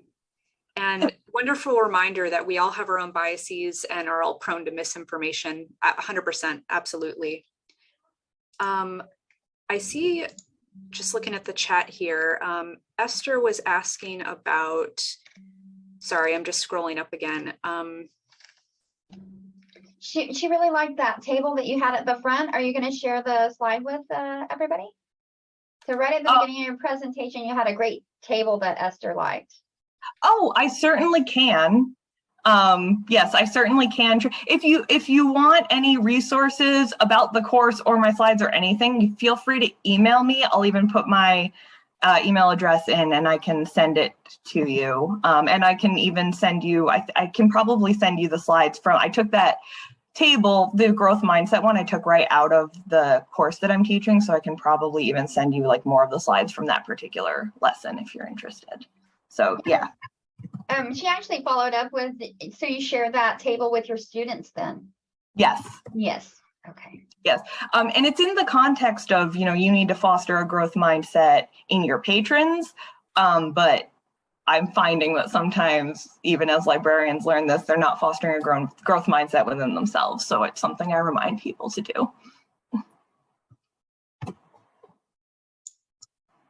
Linda was asking, how long does the course last as well? Oh, so it's online and asynchronous. It is 12 hours of continuing education credit.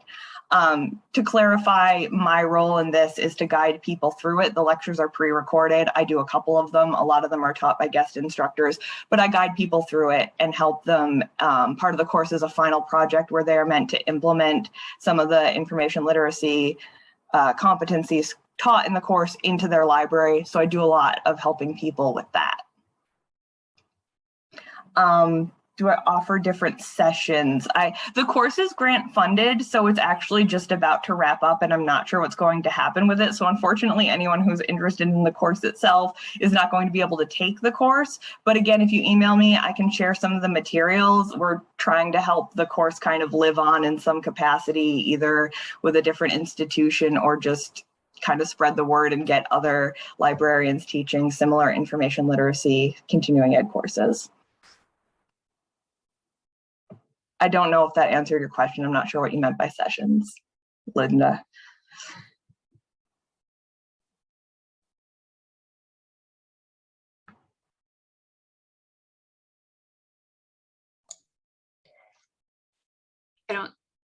Hours is good. Okay, awesome. Yeah, 12 hours asynchronous. You kind of just jump on and off as you need to, so. Oh yeah, somebody found the course. Like I said, it's going dark at the end of July. So I mean, if you want to sign up and just take a peek at it, that's fine. I don't recommend that you start trying to take a 12-hour continuing ed course right now.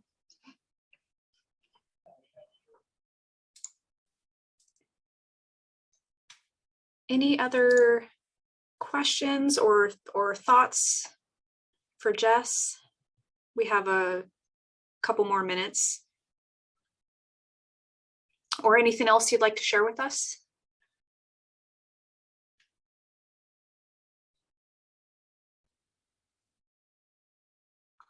I have a question. Jess, I'm interested, the people that did attend, were they all part of the library, your own library system, or did you have some people that caught on to it from other libraries? And are they all public librarians that have been taken? They're definitely not all public librarians. We have a mix. Public librarians are the majority, but we have some school librarians and some academic librarians who took the course.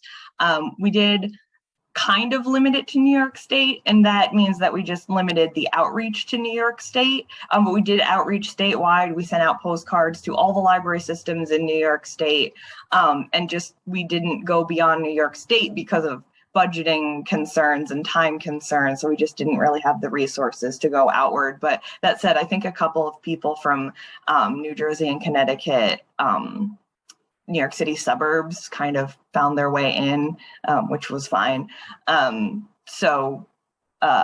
Yeah, definitely a mix, just limited to New York State somewhat. And did you find could you classify the different types of librarians as doing better with their growth? I've forgotten the phraseology. We're willing to learn faster. Are academic librarians, are they as fluid as public librarians who have to deal with a huge variety of people?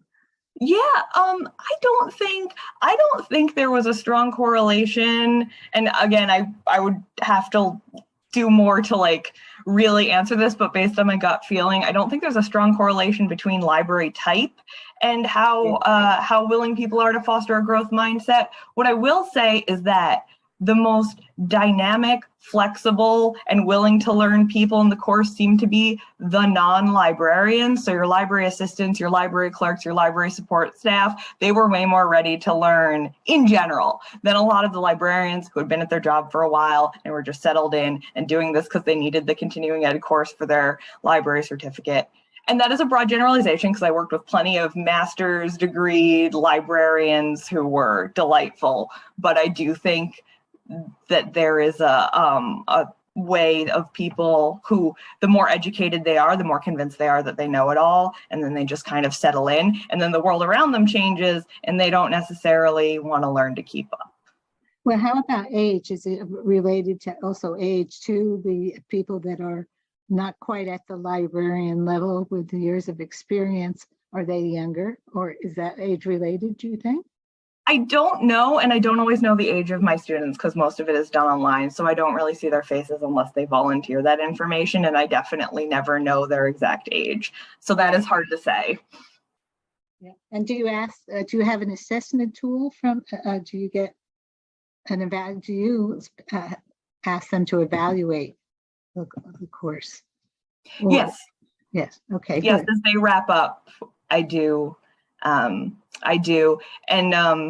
again, this observation of mine is more anecdotal. It's hard to exactly quantify how much somebody is willing to adopt a growth mindset, but based on comments, independent work assignments, conversations I have with students as they move through the course, I'm finding a lot more interest from people who maybe aren't librarians, and from librarians, I don't know, it just doesn't, they don't feel quite as invested a lot of the times. So. Okay, thank you very much. It was an excellent program. Thank you. And I believe someone asked why the course is going dark, and that is because it is grant funded, and my role as the instructor is also grant funded, which means that there will be no one to support the course after the grant period ends, and consequently, I am currently on the job hunt. So if you liked what you heard and your library is hiring, I mean, you can absolutely reach out to me about that. All right. You're willing to leave. That was Brooklyn? awesome. I love that. Your little shameless self-promotion. Perfect, just perfect. How did I get involved with this course? I saw a job posting on a listserv, and I was working in a public library as a public reference librarian during the COVID pandemic, and I wanted out. I'm hoping to make the transition into an academic library role after this. So I knew it was temporary when I took the job. I was unhappy in my current job, and I took a risk. And now I'm here talking to all of you. So I guess it was worth it. Oh, no, thank you. It's been a pleasure. Yes, absolutely willing to leave New York. People are actually, if you're actually interested, please let me know. Send me any job postings that you would like. Absolutely willing to move. That's awesome. I'm so glad you could make it and share your presentation with us today. I don't see any more questions, but is it okay if people reach out to you? Okay, fantastic. Thank you so much, Jess. This was amazing. Yeah. Cool. All right. Well, let me see. So I think our next set of presentations, our poster presentations are starting at noon Pacific Standard Time, 12 noon. So we have a few minutes until then. So again, if folks would like to go grab some water or coffee or whatever you need to do, we'll meet back here at, Pacific Daylight Time. I always mix those up. Thank you, Esther.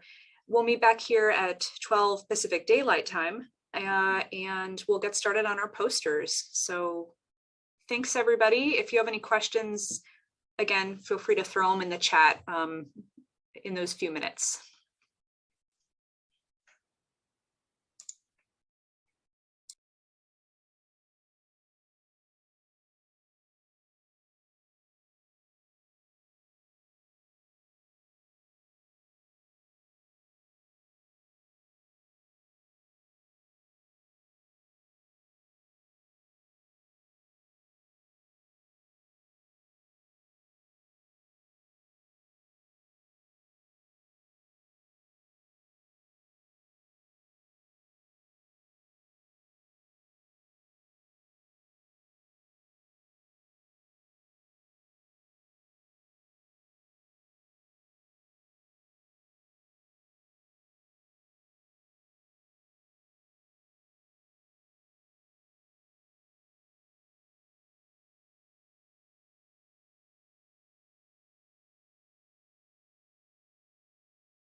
For those who might be just joining us or coming in and out, we're just taking a quick break before our poster presentations start at 12 Pacific Daylight Time. So we'll get started in a couple minutes. Thank you, everyone.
Hi, everyone. Just a moment while we're getting ready for the next session. Thank you so much. We're happy to have you here.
Liz.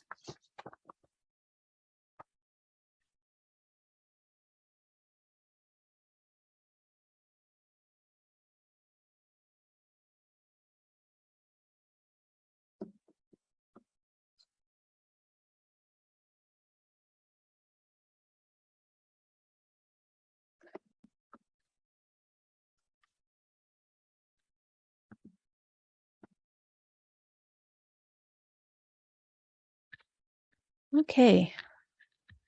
Are we about ready to get started? Okay, great. We'll move on to our posters. So, welcome everybody back. Hopefully everyone had a good little break. And we'll go ahead and get started with our poster presentations. Just keep in mind that this is a 2 minutes each plus 3 minutes of questions. Presentation time, there's always, the emailing that can occur afterwards through the link that we keep sharing throughout the conference if you have follow-up questions for folks. And with that, we can go ahead and get started. I believe, is Diane, are you up first? Yes, and I'm ready to go. Yay, let's do this. Okay, hopefully everyone can see my screen okay. So I want everybody to picture this scenario. One of your campus libraries is amid a traumatic staffing upheaval, and the other campus library is experiencing an increased demand for services, and their operating status quo is already that they're understaffed. Workloads are changing, tasks are being reassigned, and the hours you can provide your drop by the desk model of reference and research help are being reduced and becoming very inconsistent. Your students' need for individual help had already been growing before this, and now it weighs on you even heavier. This was the situation that Cassandra, myself, and other members of the Northampton Community College librarian team faced back in February 2019. And once we realized that this was not a fleeting issue or a problem that was going to go away on its own, our solution was to develop and offer book a librarian appointments, which brought instruction and research help to all students when, and then eventually with the pandemic, where they needed it. We did it with little more than a Google form, our pre-existing shared email account and calendars, and by establishing some simple procedures that we all try to follow as best as we can. Despite some initial apprehension and concerns that it would be overly time intensive and would actually be a less efficient way to reach our students, the results have proven to be worth the risk and effort. In the time since we launched it, the service has allowed us to better balance our workload, supplement one-shot instruction, accommodate students who need in-depth extended research help, and optimize the drop-by help interactions at our desks. It's reduced the impact of our changing hours, staffing, and that shifting workload, and was the easiest of our services to transition online during the pandemic's disruptions. It's allowed us to build new connections with students and faculty who we might not have reached before or weren't seeing before, and it's also given us an opportunity to approach our teaching differently. During these appointments, we're able to negotiate learning with our students at their precise point of need and application, and we're now engaging in a reciprocal and personal information literary experience with them. Thank you. Awesome. And these do go fast. I apologize for my little late start too. Any questions? Feel free to just put them in the chat as well.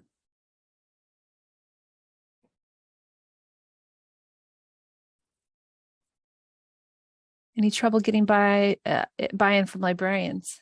And how do you publicize appointment booking? So our website is our major way of publicizing things, but we also work with our marketing department. They do a daily newsletter to faculty and staff. Faculty encouragement is a big way that we get students to make appointments and referrals. So the faculty buy-in is pretty key. There was some initial hesitation prior to this. Appointments had only been offered for classes that had a liaison working with them or had a librarian embedded in their class. But once we saw how it relieved some of the tension and the pressure we were facing due to other situations, the librarians really embraced it as a team, and we've been able to spread out the service, Now we can work across campuses since we're offering appointments virtually. So a Monroe librarian can work with a Bethlehem student. They don't necessarily need to be at the same location in order to work together. And real quick, full-time versus part-time staff numbers and how many students about at your institution? So at Monroe, we have one full-time librarian and a part-time librarian. We had an assistant director who had some responsibilities with offering research help. That position no longer does that. And then at Bethlehem, we have 7 librarians. 2 of them are not information services librarians and were pulled back from research help and teaching classes at about this time as well. And then we do have 3, oh, sorry, I said 7. We have 5 librarians at Bethlehem, 3 information services librarians who are focused on teaching and research help. Great. And that's 3 branches, you said? We do have 3 campuses. We mostly offer services to 2 of them, Bethlehem and Monroe, but Fowler students are able to reach us through the virtual appointments as well. Great. And as Kayla gets ready for her presentation, do you still have a schedule or is it all just ad hoc depending on who the student reaches out to? We do have a schedule. So the librarian that is monitoring research help at the time is the person who tries to coordinate the scheduling, the request when it comes in. They look across calendars, see which librarians may be available on that day, reach out to those librarians to confirm, and then make the connection with the student. Thank you, Diane. We appreciate you. Thank you. Okay, Kayla, take it away. Hi, everyone. My name is Kayla Cooney, and my poster is about embedded librarians in classrooms, as well as community groups, although I'm going to focus on classrooms today. My poster is based on literature review that I'm currently working on for my EDD at Florida State University. The poster looks at different kinds of embedding, such as just in time, which can be embedding around a certain period of time, like finals week, or just in case, which is embedding during the entire term. I also look at how different modalities impact the roles and responsibilities of the embedded librarian. For example, in face-to-face classes, we might do a one-time live orientation, while in asynchronous online classes, we might create multiple short videos to show students how to access course-specific databases.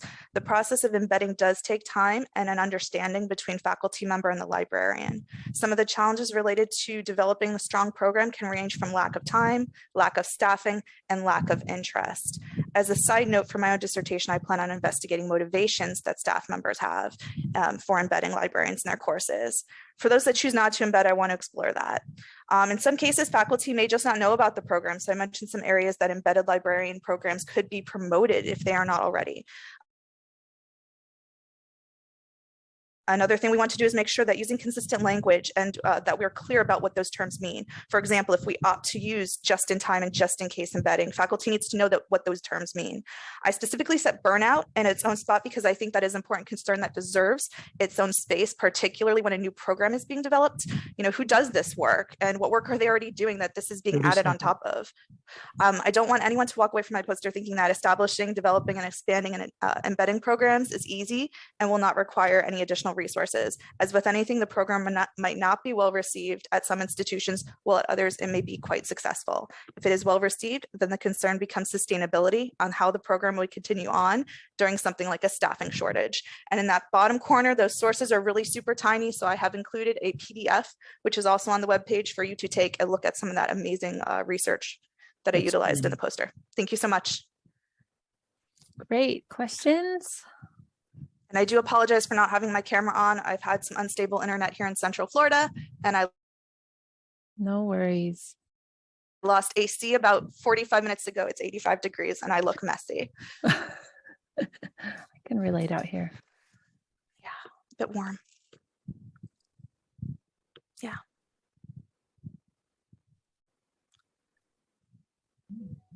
People are telling you rock, which is true. Thank you.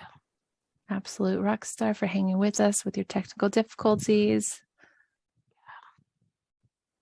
Great work. Any questions? Thank you. The AC repair person will be here in 15 minutes. So Nice. The end is in sight. We are happy for you. That is key.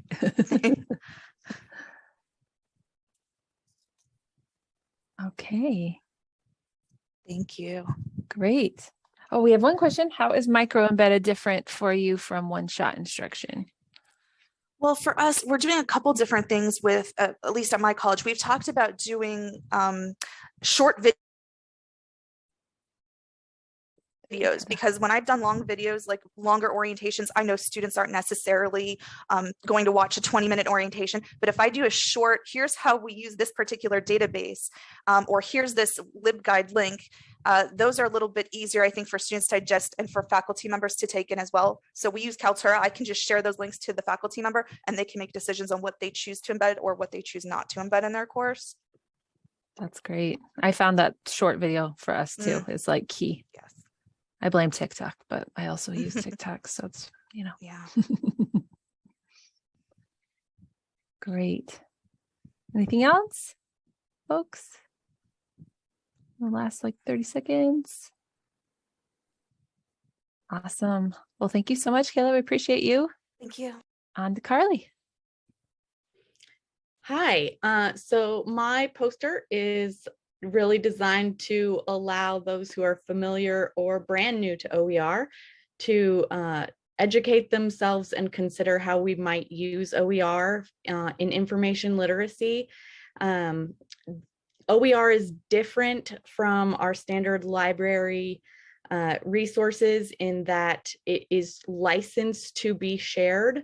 It is not subscription-based, cost-based. Even though subscription things might be free to students, they're not licensed the same way.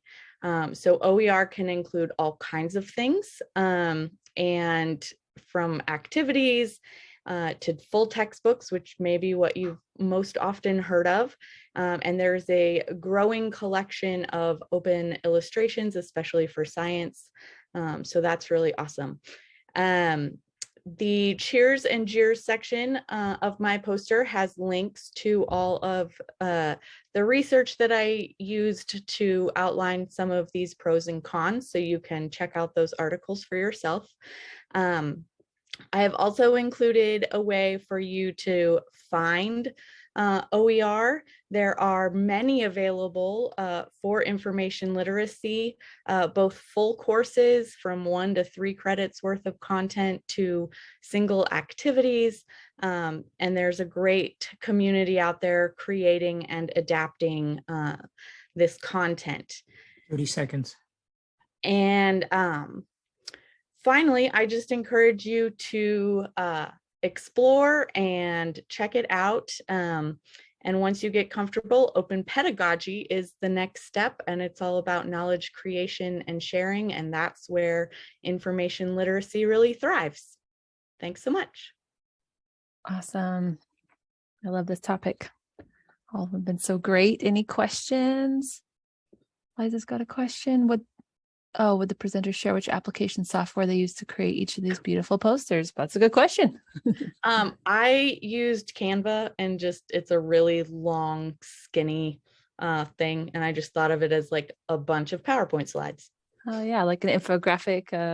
Yeah, cool. But it made it like really easy to link as opposed to PowerPoint when I'm like, not sure that's going to work live. Nice. And do you find most OER geared toward undergrads? Have you found OER geared for graduate students? Our university does not have large graduate programs, so I've not been asked to find OER for graduate programs, but I do know that there are more and more advanced content out there. And I would encourage you, if you're looking for a specific niche area, to like go on a forum. So like, OT or PT or education, and see what conversation might be happening around OER. Nice. Great. Any other questions for Carly?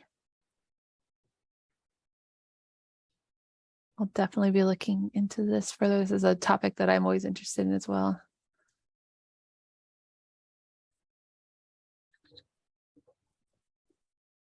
I haven't found good OERs for grad psych students yet. There is a lot of undergrad psych stuff. Yeah, and that might be more an issue of like working with open data and open access to get grad level students information that they can use, content that they can use to create OER, but the full OER might not be there yet. Yeah. And if you look on OER comments, you can play around with the limiters. Sometimes they do have a little more, but maybe you've already done that, Emily. So the faculty thinking it's not as high quality. The acknowledged repositories, the 4 that I listed, all have mechanisms of peer review. And and those reviews are authored with like who the faculty is, where they teach. And I have found that sharing those reviews has been able to change a few minds. Yeah. Same. It's a very like tried and true misconception I find with faculty. Maybe it was that way in the past. I don't know. Okay, great. We have trouble faculty thinking OERs. Yeah, that's what April said. And anything else we're missing? Software Canva's the winner.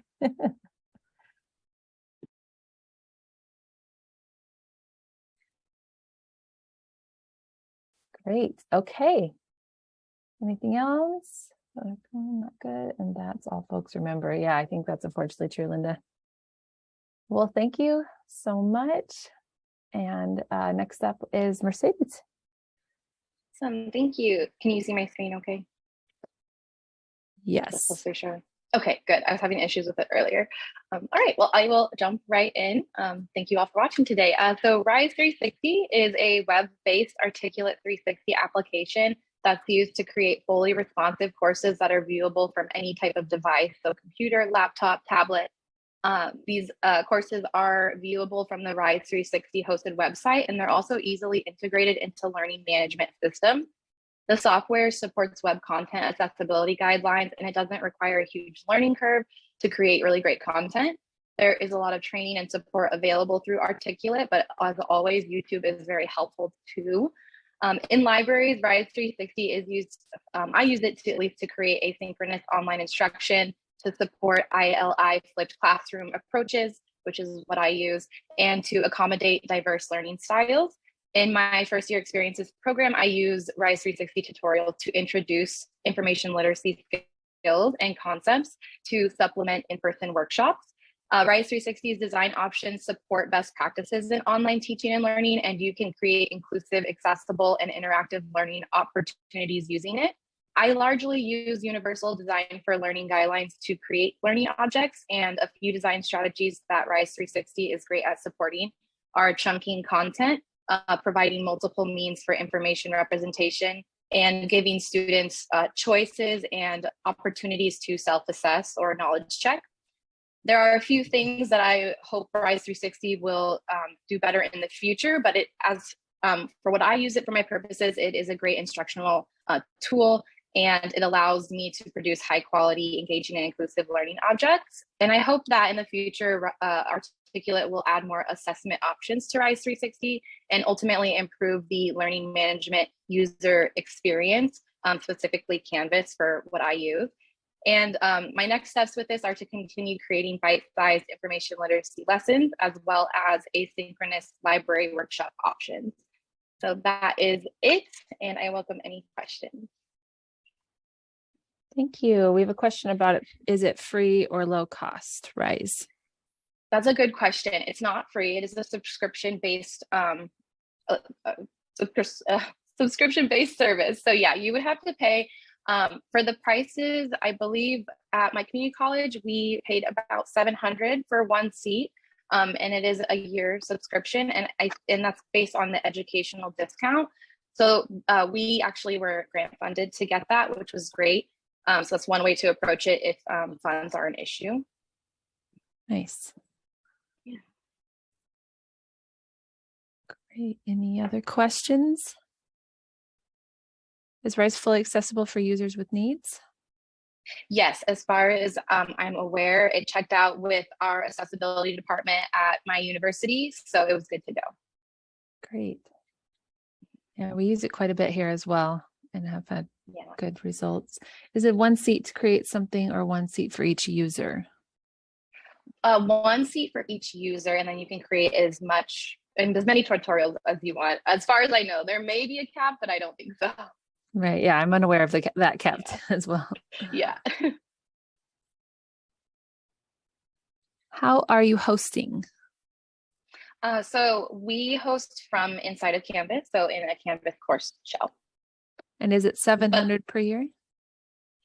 That's what it was for so I work at two colleges, a community college and a university, and I know for the community college it was about 700. Okay.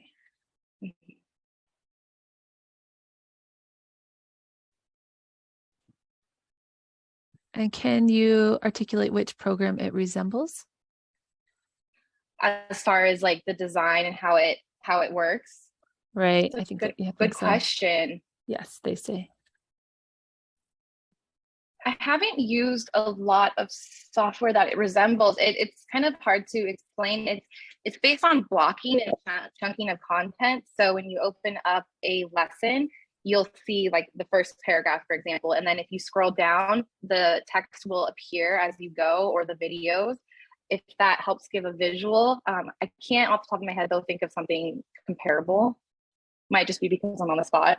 Yeah, no, I was trying to think the same, and it seemed to me, but I haven't used a ton of programs that it's relatively user friendly, lots of drag and drop. You could do coding and things like that if you knew how to do that on the back end, but if you didn't know how to do that, you could still use it proficiently. And someone's posted the pricing and the samples you can view, which is great. Any last questions? Cool. People are saying thank you. Awesome. Thank you so much. Appreciate you. And that brings us to do we have just one last one? Yes. Jennifer.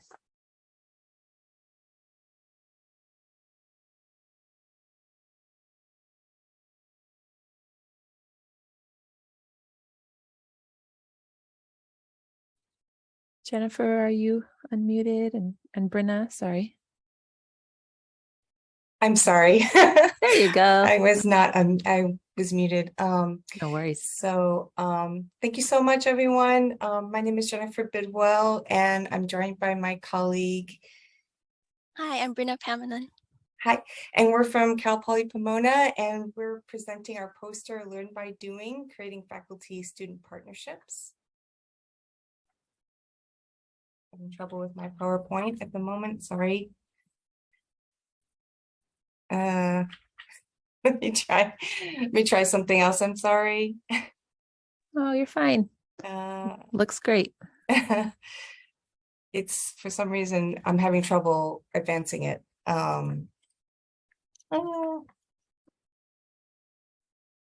Sorry, if you don't mind, I'll try my screen share again. Sure, no problem. We are good on time. You are just fine. I'm sorry, I can't. I'm having trouble advancing my PowerPoint, so I'm not quite sure what's the problem. Clicking and arrows. Yeah, let me try. I think All right, that I'll try it one more time. The update, if you close that, maybe it will. There's a yellow bar. Oh, that says okay. Yeah, update. let me try to do that. Okay. Thank heavens there's so many librarians here. We can help each other through this. Pam, would you be able, do you have the slides? Because I seem to be having trouble presenting mine. Pam shared in the chat. Okay, great. Well, let me try sharing sharing the poster. I'm sorry, everybody. Thank you for bearing with me here. Okay, can everybody see that? It is sharing. There we go. We can see the poster. It's pretty text heavy. Sorry about that. Anyway, our poster is Learn by Doing, Creating Faculty-Student Partnerships. So our project was, we connected with a class, an undergraduate class, upper division psychology class called Program Evaluation. And a requirement for the course was to assess a current on-campus program. And so the library was selected as one of the campus partners. And so the student teams, we met with student teams over the course of 4 semesters, and they met with us about our APA citation workshop, where they asked us about our learning objectives, and they, based on the conversation and what we wanted to assess, they created a survey for us, and then during the workshop, they distributed that survey. And so based on the feedback that we received from the survey, we were able to improve the workshop in a couple of different ways. So the first thing was that we split the workshop into 2. So instead of offering 1, we offered references as 1 for 30 minutes and in-text citations as second for 30 minutes. We also added a pre-assessment for the registrants to complete so that we can include those topics during the workshop to sort of personalize the workshop. And then we added we added some additional content to the slides based on that feedback. And we also followed an open pedagogy model with the students, where we tried to create a safe research environment for the students so that they felt comfortable discussing with us their theories and also research methods. They in turn provided us with really meaningful feedback for the workshops actually, and this helped us to increase attendance for the workshops. And then in the process, they learned professional skills such as team building, data analysis, and networking, professional networking. So that's just a brief overview. I'm sorry, I'm sure I went over my 2 minutes because of technical difficulties. So thank you. We've got Does anyone some have time. any questions? Questions, yeah, let's get some questions if we have them.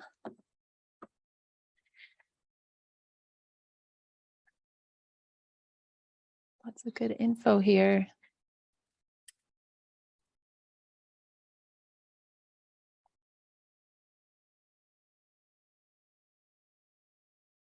Okay. Well, if there's no questions, thank you so much for your presentation, and to everyone for the amazing poster sessions. Oh, we have one here. How did you? I'm sorry, I was trying to type my question. So much pressure there. I'm like, 30 seconds, go. My question was I like the idea of able to send in questions prior to the workshops. How did you do that? Like they signed up and then you send a survey online? How did you yes, that was part of LibCal. We created a survey asking the students their knowledge of APA citation and what topics they wanted us to cover. So that way we're able to kind of personalize it. But they filled that out with the registration when they signed up for the workshop. Well, thank you. Thank you. Great. And we've got a couple more questions. Having issues with COVID-induced apathy and having trouble getting people participating even for 30 minutes is what April says. Yeah. And Linda's, how many, I think this is psych students participate in the survey crafting? So we met with the groups were typically 5 to 6 students. We referred to them as the evaluation team. And so each semester was about 5 or 6. Okay. And let's see, do you know what caused the increase in attendance? I'm not entirely sure. I could only tell you my theory, which Sure. was the 3rd semester, I think it was, we spent a lot more time on marketing.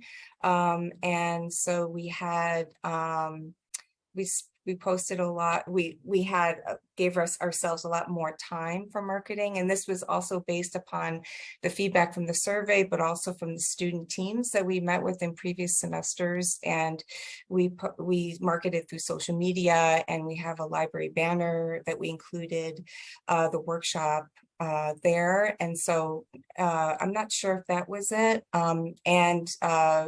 We also, when we divided the workshops into in-text and references, the students seemed to respond to that. The in-text citation was pretty popular the first time we did it, and the references were pretty popular the second time. So I'm not sure if that had something to do with it, but I think it had a lot to do with the input from the survey and also from the student teams as well. Great. Thank you so much. Thank you. And was there any lingering questions anyone had in general from any of the posters before we conclude?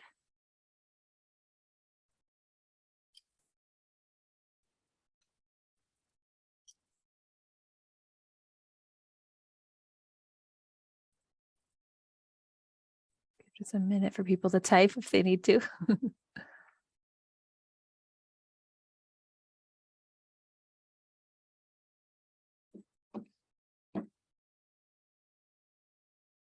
Yeah, great background, Pam.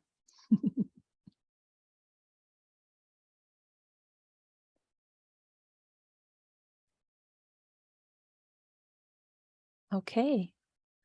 Thank you so much. This was a fast round of lots of information, and we appreciate our presenters and their flexibility and all of you for participating.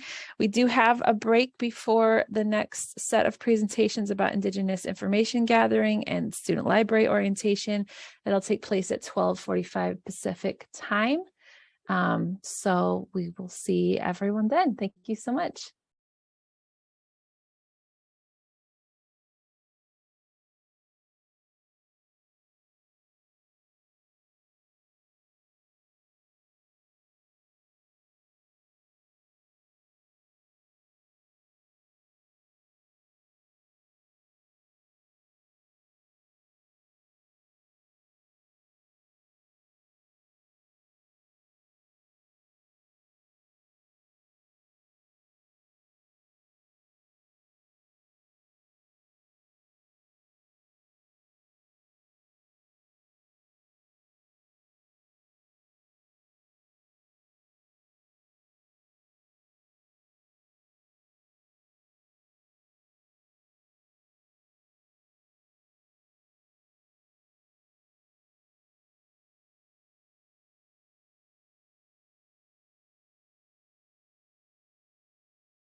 Hi, everyone. Thanks for coming back. We had some great posters, and now we have 2 presentations coming up, starting with Carlene. I want to say your name right, but I don't think I'm going to do it. So I won't try, so I won't offend you. So if it's okay with you all, let's get right into it. Thank you so much, Carlene. Hi. Okay, I'm just going to get us sharing screens and okay, is this showing up okay for everyone?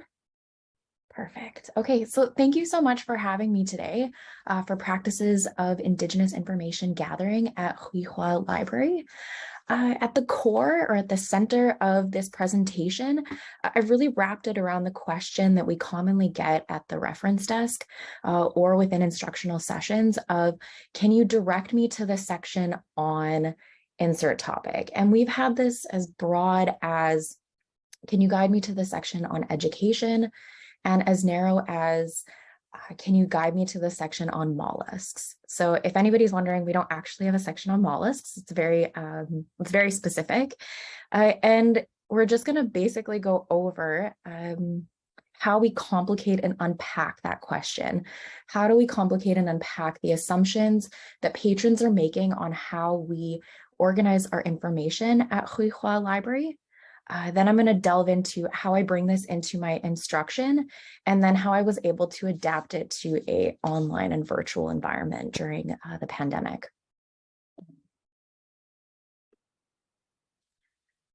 So before I begin, I just want to start with a territorial acknowledgement. I'm currently streaming to you folks on the shared, unceded ancestral and traditional territories of the Musqueam, the Squamish, and the Tsleil-Waututh peoples, and what is commonly known as East Vancouver. Huihua Library and the University of British Columbia's Vancouver campus is on the territory of the Musqueam people. So when I was thinking about my acknowledgement today and what this means in the context of this presentation, I was reminded that the resources, whether they're recorded in text materials or in audio, are things that we can physically collect. But one of the examples that I'm going to be using for us is language. And the Musqueam folks are Hunkaminam speaking people and have an incredible team of language, the language department, who's working effortlessly to revitalize and strengthen their language. So I've been thinking a lot about how when we are gathering information, we can only take people so far with what we physically have in the collection, and that this information and this knowledge is also within people, living people and bodies, and that they are just as relevant, important to this work. And then an introduction to myself and the branch. So my name is Carlene Delorier-Lyle. I am Ojibwe, Swampy Cree, and mixed settler ancestry. I'm a member of Barons River First Nation in the province of Manitoba, and I am the Information Services Librarian at Huihua Library. So what we're looking at here are a couple images of our roof. We are shaped like a kakuli, which I will talk about a little bit more in a minute, but we are the only branch of an academic library that focuses on Indigenous perspectives. So we are one of many branches at UBC Library, but our focus is on Indigenous materials and research. And I'm going to be referring to this image a lot, so I wanted to make sure that people kind of grasped what we're looking at here. But on the left-hand side, it's just the basic blueprint or the bare bones of what our structure is. We've got many offices. You can see 3 purple lines at the bottom of the kakuli, and that's representative of our stacks. So you can see we're small but mighty. We're the second smallest branch of the UBC Vancouver campus library system, but we have a pretty decent comprehensive collection. It does take up a small portion of our structure, but also for folks that are unfamiliar with the interior Salish pit house or a kakuli, they're typically covered, the roofs are covered and ours is open. So if folks could visualize a donut or a bagel, that can kind of help with understanding our hollow center. So I'll be referring to the 3 stacks in the middle here quite a bit. For information organization and description at Huihua Library, we use a locally developed classification and subject heading system to organize our materials. And this is an adaptation of the Brian Deere classification system that was developed by Mohawk librarian Brian Deere. Our scheme is specific to BC, which basically means that this is a priority area for us. We'll have more comprehensive descriptions that are relevant to the nations within those provincial borders, and then kind of the ones that fall outside of those borders as well, whether it's the US or the provincial ones. Each item in our library is assigned a single general class of knowledge, just as any library, right? That's represented by call numbers. And we also have the First Nations House of Learning subject headings, and our records are enhanced by an in-house cataloger. So unlike the other UBC library branches, we have that are at the whim of Central Technical Services who get a basic record. We have someone that comes through and enhances our records, and it's time consuming, which you'll see will matter later on in the presentation as well. But let's get into the question, the common question that's at the foundation of this presentation, which is, can you direct me to the section on? And in this presentation, we're going to focus on languages. So what we're looking at here is a PDF version of a bookmark that we have printed out in our library, which is the classification system, right? So at the beginning of our call numbers from A to Z, or A to Y, sorry, we'll start with reference in the A's, and then we've also got history and culture under the B's, and it goes all the way down to literature in the Y call number section. So if someone had asked me, I'm looking for languages, I would, if I fulfilled this request and just stopped there, direct them to the X call number, because this is the section on languages. And here, what we're looking at is, again, in the stacks, I would be limiting them to simply the books and the print materials in our stacks represented by the larger red star, some of the DVDs that are in the X call number, and only one single drawer for languages in our vertical files. So on the right-hand side, what we're looking at is a visual of what that looks like in the bays. So people are really limited to just that section.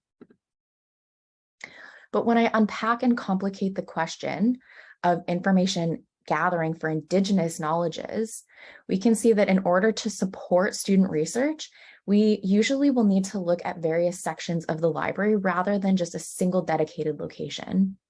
And in the context of Indigenous knowledges, this is especially true because there's, and again, not to get too pan-Indigenous here, but I really do believe that it's something that we do have in common is the organization of our knowledge is still very relational.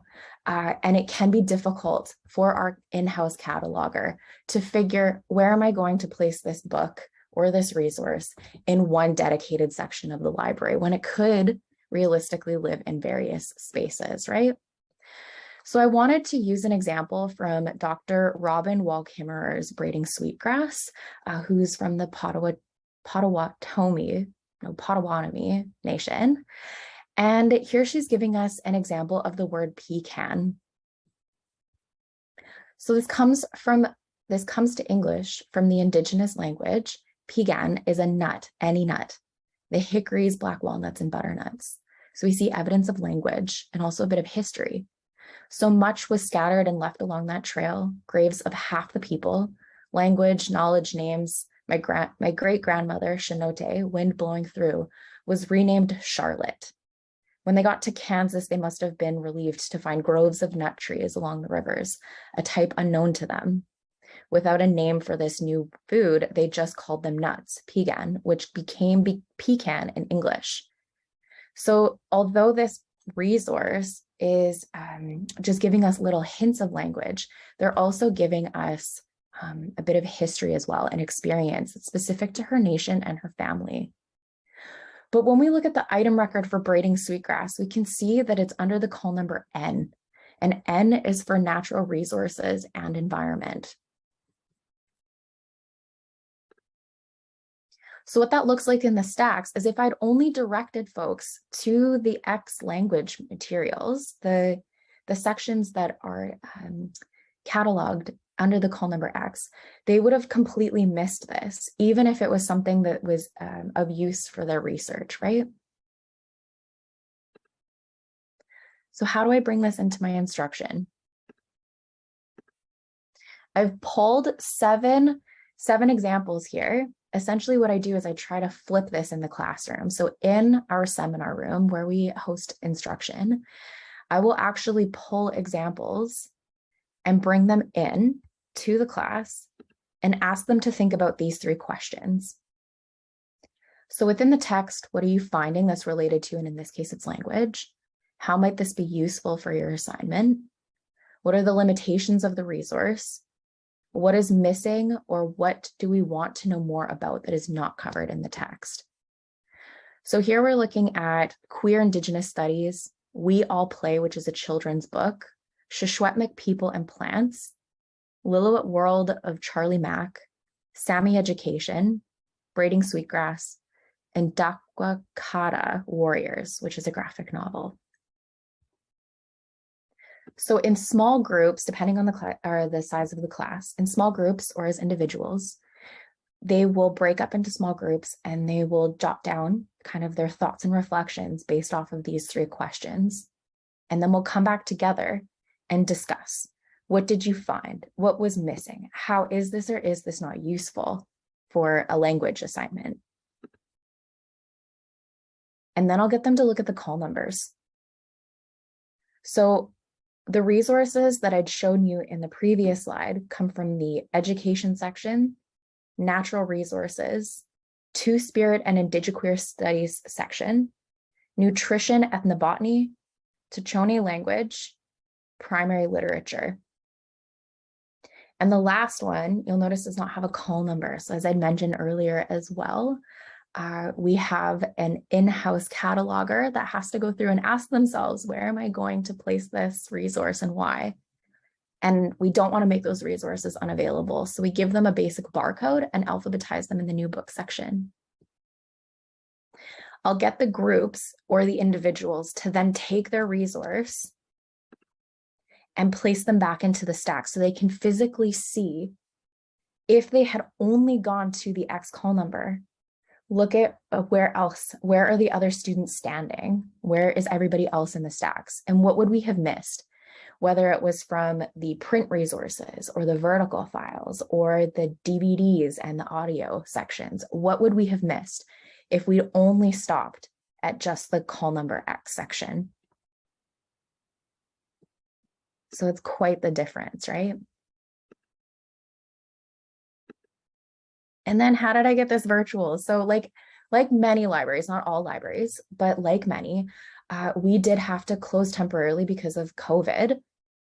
Then we had construction next door. Our library resides next to a longhouse, and it's under construction right now. So we had to close down so that we didn't have to listen to jackhammers all the time. And then this last fall, because of the tremendous amount of snow and rain that we received on top of the construction, we actually flooded. So we are still closed and displaced from our branch.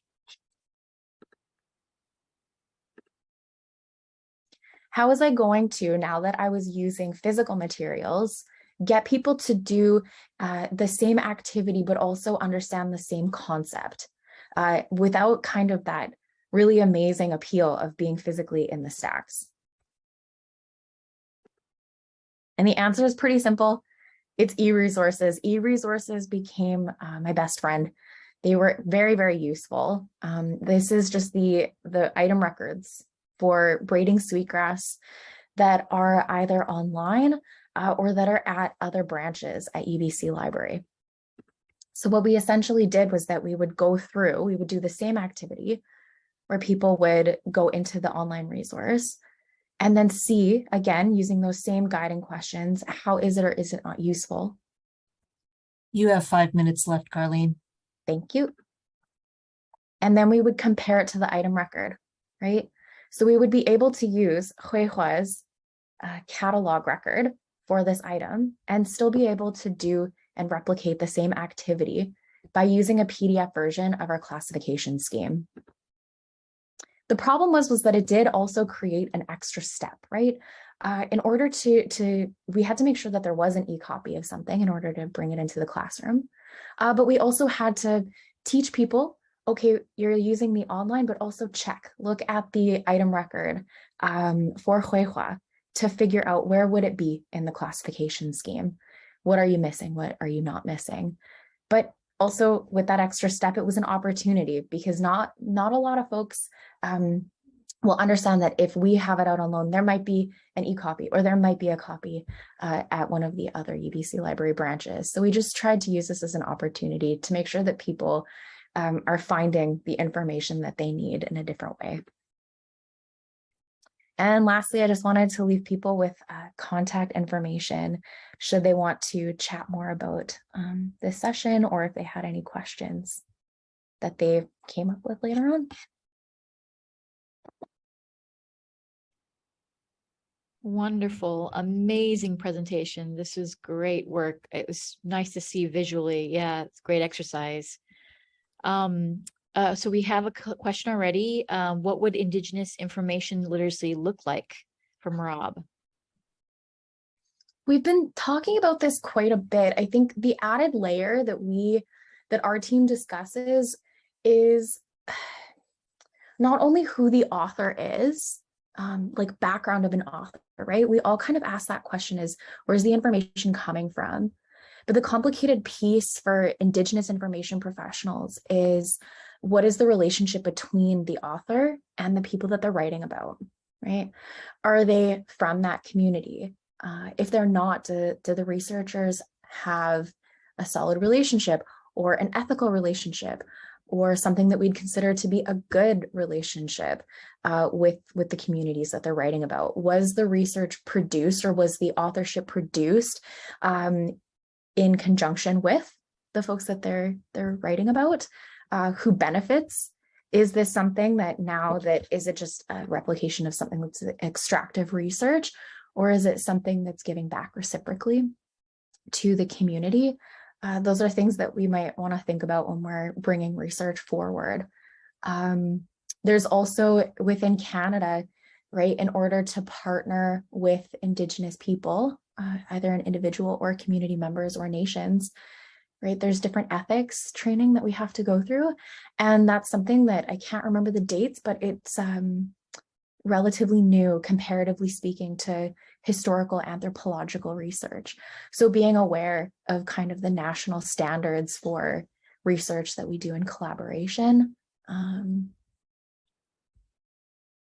Yeah, it's more just where the information's coming from, I would say. Linnea just wanted to say that she talks about Brian Deere classification in her Library 101 class. She's happy to hear about it in this presentation. And then Elsie said, this is an interesting approach. Did you write any specific learning outcomes for this exercise? And what do you hope students take away from this activity and then do differently? Mm-hmm. Yeah, so for the learning outcomes in this, it's essentially just getting people out of that mindset that it's going to just be in one section. And I'm sure we face this in many branches, right?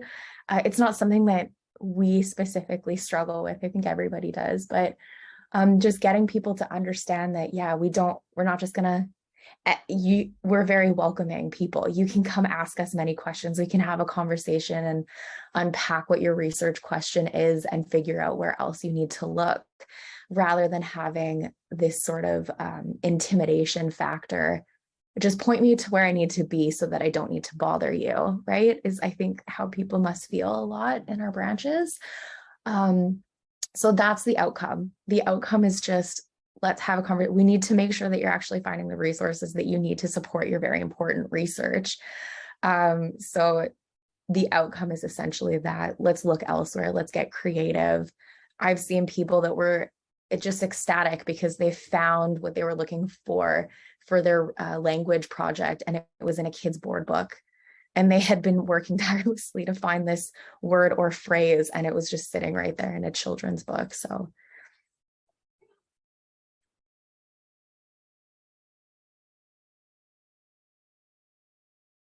Checking the chats again. Rob said, thanks, very thoughtful ideas for us Western trained librarians. Yes. Yeah, thank you for that, Rob. I would really agree with that. Actually, it's I also don't like for folks to just specifically look for information from our physical branch either. Again, we're the second smallest, so some things are great resources that we just physically cannot fit. So getting folks to also use some of the Library of Congress subject headings and realizing what are the differences in the search terms that we need to utilize in order to find those resources, right?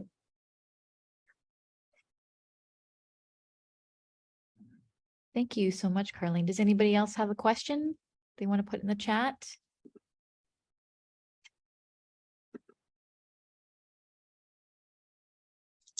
Waiting for type. If not, thank you so much, Carlene. That was a wonderful presentation. Really, really opened my eyes to certain things. So yes, thank you. And yeah. And I'll just leave my email in the chat in case somebody has like a midnight thought and they want to get in touch with me. Usually happens, yeah. Thank you so much for your information on the glib guides too. So yes, thank you for attending this coming. Okay, wonderful. All right, so let's go ahead and move on to our next presenters, Kelly Marie Wilson and Jennifer Terrell. Hi, okay. Hi. Try and share my screen. Fingers crossed it will share the right monitor. And share sound. Okay, can people see our screen? Excellent. Yes. All right, great. I'm just going to minimize this. Awesome. Okay, well, welcome to our presentation today, Hybrid Library Orientation, Mixing In-Person and Online Activities for Maximum Impact. My name is Jen Terrell, and I am the Instruction and Assessment Librarian here at SoCA University of America. And my colleague today is Kelly Wilson, who is our Reference and Instruction Librarian, and she will be taking over later in the presentation. Also, just a heads up, we will be placing 2 links in the chat during our presentation.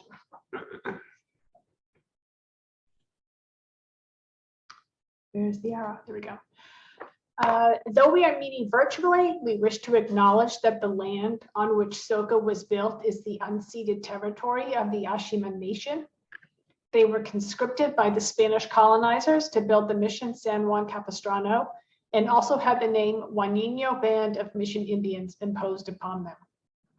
We acknowledge the painful history and dispossession of the Ashiman people, past and present, and aspire to uphold our responsibilities to honor and protect their lands. Okay, a little bit about SoCA University of America. We are located in Southern Orange County here in California, and we are founded on Buddhist principles, but it is a non-sectarian school. And also we have a campus in Tokyo, Japan. Our international students come from 35 different countries, predominantly from East Asia and the Pacific Basin.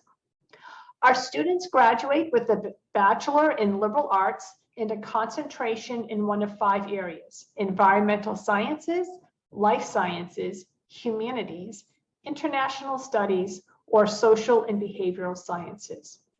Our 2-year master's program is in educational leadership and societal change. And our extended bridge program for our ESL students is a 1-year program, and then they matriculate as first-year undergraduates the following year. Okay, so I am going to, so Kelly is going to throw in a question, which I have to activate. And hopefully we can see. Okay, so how many semesters, including spring of 2020, were you off campus or online only?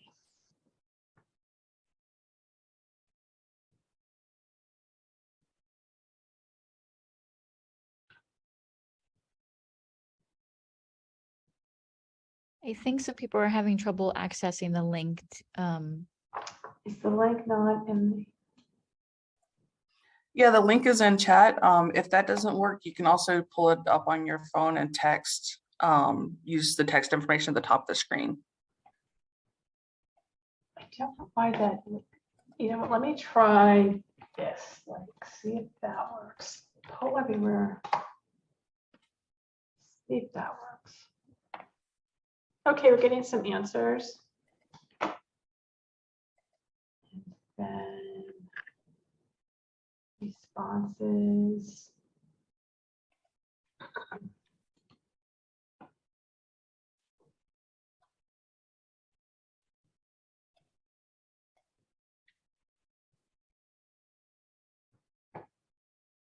Just keep it a bit.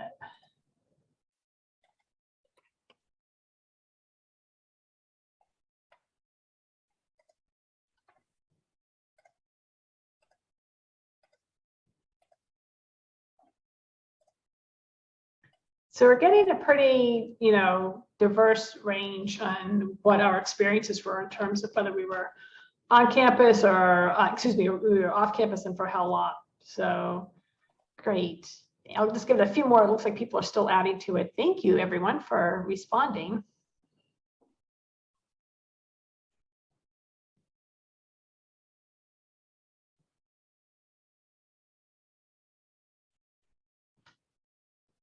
Great. So it's kind of split.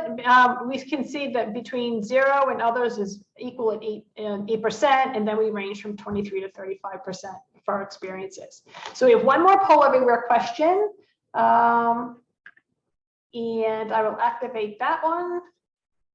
And let me go. What was or still is your pandemic library orientation format?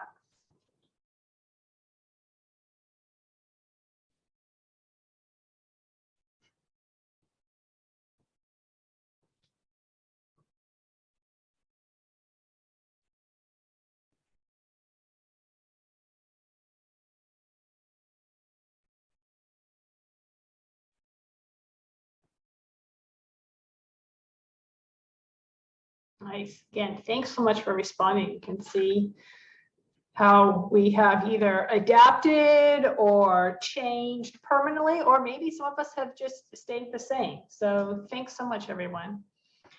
We went hybrid. So, and we'll tell you how we did that. Okay. So for our fall semester, so we returned in July of 2021. In August, our first years or freshmen show up for a mini session called Core. So we were off campus for 3 semesters. This was mostly due to the number of international students we have and the situations in their various home countries, expenses, and paperwork. The return to campus student orientation was set up to be hybrid with physical tours and online tutorials posted in Brightspace, which is our LMS, where student services had set up an orientation course. So all of the online stuff was going to be in Brightspace. The quarantine period was 7 to 14 days upon return to campus, depending upon students' vaccination status. And that is when the students could work on the online tutorials from various areas, including ours in the library. Orientation last fall included the first and second years of both the undergraduate and the graduate program, since obviously this was our second years, our sophomores, first time on campus. So we doubled up this year. Okay. Our traditional library orientation, due to time and logistics, our traditional orientation did not allow for demoing any of the library's online materials, because the library classroom with desktop computers is in another building and it requires individual login, and students may not have had their network login info at the time of their library tour. So as a result, many students weren't aware of what the library has to offer, especially since there is not an embedded library component in any course module, which is something that we're working on implementing somehow. Given the new circumstances involved in our return to campus, we needed to adjust the library orientation to accommodate the hybrid campus orientation and social distancing parameters. We reached out to the Director of Student Services to get the student orientation details and then brainstorm options for the library orientation. Since other areas were also providing online tutorials, we saw this as a great opportunity to showcase the library's online resources and services. So how we updated it was, traditionally, the tour group size was around 15 students, and we would have a librarian placed on each floor to talk about what was located there. This year, the average group size was 6 students, and we were allotted 20 minutes instead of the usual 30. With the smaller groups, we decided to walk through with students for a more personal approach, as well as to keep to the time limit. And additionally, we did not circumnavigate the entire floor, but pointed out the main areas. We also created a script with shortened explanations for each area to help keep ourselves to the time limit. The hybrid orientation format plus the quarantine period provided a great opportunity to force the students to take the tutorials.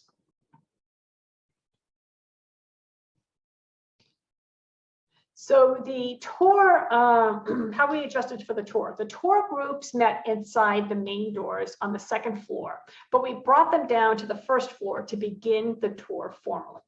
Since the first floor is smaller than the other two, we did bring the students to each area. However, in moving up to the other floors, we just pointed out study rooms and print rooms, as well as the bathrooms, rather than bring them to each area. After going through the library, we moved to our neighboring building to show them the library classroom, where we conduct instructional sessions and workshops.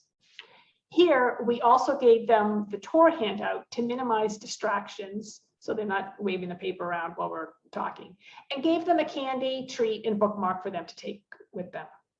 Finally, we walked them to the book drop and then left them at the main doors where they came in.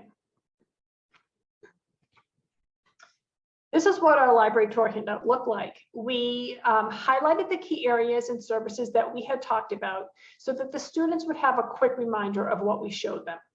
We created the handout in 2 formats. The print we gave to the students included QR codes, which linked to the library LibGuides on these topics so they could get further information. The digital version was placed on the orientation course page and had hyperlinks instead of QR codes. The group rosters and times for the tours were set up by student services. The campus student orientation is self-led, meaning there's no tour guides, with each student being given their own schedule. It is up to the students to visit each orientation site, including the library, on their own. So we sometimes got a late start waiting for all the students to arrive. Additionally, we needed to adjust on the fly when some students showed up to their incorrect time slot. The August time period was for the first years, and the September time period was for the second years. So here's what we felt were the pros and cons of the tour. We felt that the small group size was a huge improvement, as it made it a more intimate experience, and we could not only share library information, but also have casual chats with the students to get to know them a little bit more. We're not sure what the size is going to be this year, but if it goes back to the 15, Kelly and I are going to split them into small groups and do it that way. Also, the first 2 cons will not be a factor going forward, including next month, as we will only have to do the first years in each program. Now I'm going to pass over the presentation to my colleague, Kelly. Thanks, Jen. I'm going to share my screen and hopefully it'll work. What I'll do is I will be leading you on a quick, short little activity, and then we will go into a brief discussion about how our orientations looked like, what the actual online orientations looked like. So slideshow. And I've just put that link in the chat. So if people want to click on that chat, click on the link in the chat, it will open up the activity. Kelly's going to walk you through. All right, does everyone see the PowerPoint? Awesome, thank you.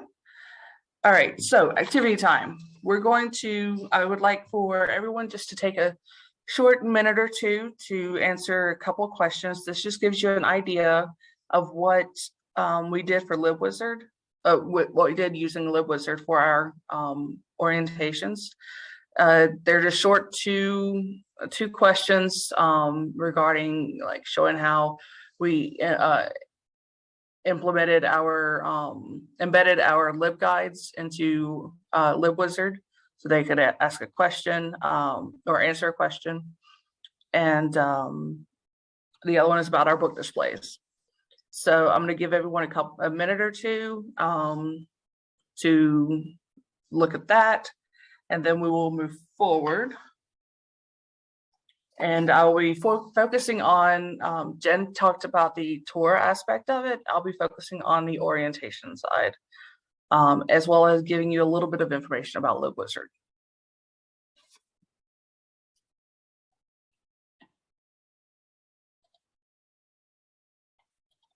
All right.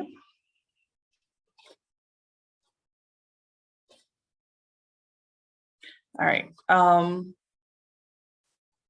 Hopefully you've all had a chance to have a look at it. Have a look at the activity. And feel free to keep playing with it while we move forward.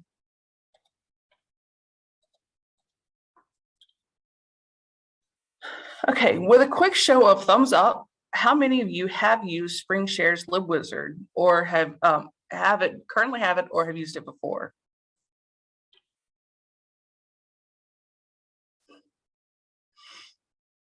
Awesome. Thank you.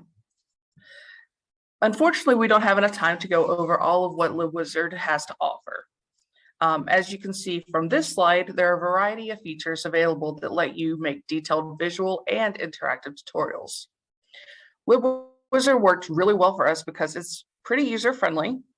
There are instructional tutorials available, and it could easily incorporate LibGuides so we can link to whatever online information and resources we want the students to learn about. In order to assess the effectiveness of the tutorials, we used LibWizard's survey feature to create a feedback form from which we added a form which we added to the end of the second tutorial. Our main goal was to instill in the students that the library offered more than just the print collection by showing where they could go to access all we had to offer. We spent time deciding what the most important and often used items were and came up with these lists. Since the initial tutorial was too long, we decided to divide it between services and resources. Each tutorial starts with an introduction / an explanation slide, then asks the student their name and class status before getting into the topic slides. While tutorials can display the grade received, we decided against that and went with the certification option, a copy of which can be emailed directly to you so you can see who completed the tutorial. Here's an example of one of the types of tutorial slides we used in which you can embed an image. This particular slide also gave students options to complete what was relevant to them, meaning not all the slides we used had right or wrong answers. Some were more open-ended, and some were not even, I don't think all of them were required to answer. Here is another example of what you can do with tutorials. You can actually embed videos. We created the library videos using Camtasia and stored them in MS Stream, which is a video service site that is part of our MS Office subscription. The library group for the stream, MS Stream, is public in the sense that everyone on campus has access to all our videos.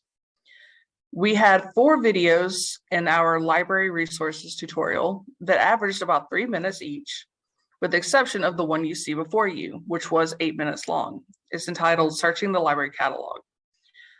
It was longer because there was a lot more to explain. Assessing. The main impact is the fact that for the first time, students were deeply and uniformly exposed to the library's materials, most of which are available online. In order to get the students' perspective on the impact of the tutorials as well as the tour, we added some questions about orientation in the annual Student Libraries Survey, which we distributed this past April. We included a survey at the end of the second tutorial as well, as a means to assess what the students felt about the tutorials in order to evaluate their effectiveness. We did get 150 responses. However, due to some technical glitches with the second survey not working in Safari, which is the default browser on our student laptops, some students were unable to finish the tutorial and therefore didn't get the survey. As a quick note, our Director of Student Services said the following regarding the tutorials. One piece of feedback I've heard from students is that they really appreciated having online tutorials to refer to when they needed the information rather than trying to remember everything someone said during orientation week. The following slides are going to show some of the student feedback results. When asked whether the tutorials were helpful, as you can see, the majority of responses agreed or strongly agreed. Regarding the question of whether tutorials were easy to navigate, which is another key thing we were looking at, the majority of students either agreed or strongly agreed. However, there was a little bit more variation in the categories. When asked whether the amount of time to complete each tutorial was reasonable, again, most of the responses were either agreed or strongly agreed. Since Student Services will be continuing with a hybrid student orientation in the fall, we will take this student feedback as well as the question response analysis into consideration as we prepare the library online tutorials for this coming year. Now, our assessment. From our perspective, there were several pros and a few cons with our current setup. First of all, we were able to introduce students to online resources and services, such as signing up for the New York Times database. We also increased student setup of research tools, such as Zotero, which we use in a lot of our classes. It is easy to track completion rate and response data in LibWizard, which lets us know how many students finished or not the tutorials, as well as whether they understood the questions they were being asked. Also, it is really easy to edit and revise slide content in LibWizard. You can copy entire tutorials and update as needed, which we are currently in the process of doing to prepare for August. The two major cons we ran into were the tutorials were not required to be completed and not every student completed both tutorials, as I mentioned earlier. Now for the current semester. This past June, our English language program had 2 international groups of students visit campus for 2 months, which they're currently still here. These are students who want to practice and develop their English language skills. Our summer bridge group is already accepted to SOCA for the upcoming fall, and their English proficiency is quite high. For their orientation, we gave them online tutorials as well as the full library tour. The other group is the SOCA Women's College, which comes from our Japanese campus, or Japan campus, and they have a very low English proficiency. We did not give this group the online tutorials because they will only be here for 2 months before returning to Japan. However, we gave them a bridge library tour since they will not be conducting research while they are here. Moving on. Oh, we're at the end. And now it's your turn. Do you have any questions or comments you would like to offer? And while we're having a look at those, here is our contact information if you would like to reach out after the conference. Thank you for coming to our presentation, and we hope you have a wonderful rest of your day. Thank you, Kelly. I just have one question. You said you used what program did you use for the video? Camtasia, did I say it right? We use Camtasia to make the videos. I'll type it into chat. Yes. I thought that was a cool name with Camtasia, but I'm totally wrong. And we uploaded them to Microsoft Stream. Okay, wonderful. And then you said that there was a problem with Safari. Most of your laptops are set up for Safari. So would you suggest like Google Chrome or, We actually tried it on, I believe it was Chrome and Firefox were the two main ones we looked at. Okay. As backups. Okay, I'm making note of that. All right. Thank you so much. Is there anybody who have any questions? They want to put their questions in the chat. Excellent presentation. Thank you. Thank you. Thanks. Let's see if we get some people. Oh, April asked about the Safari issue. You know what? We did, have them, like Kelly said, go to Chrome or Firefox, but it was a weird thing because the first tutorial did not have any problems with Safari, and there was only like when you got to like slide 7 in the second one.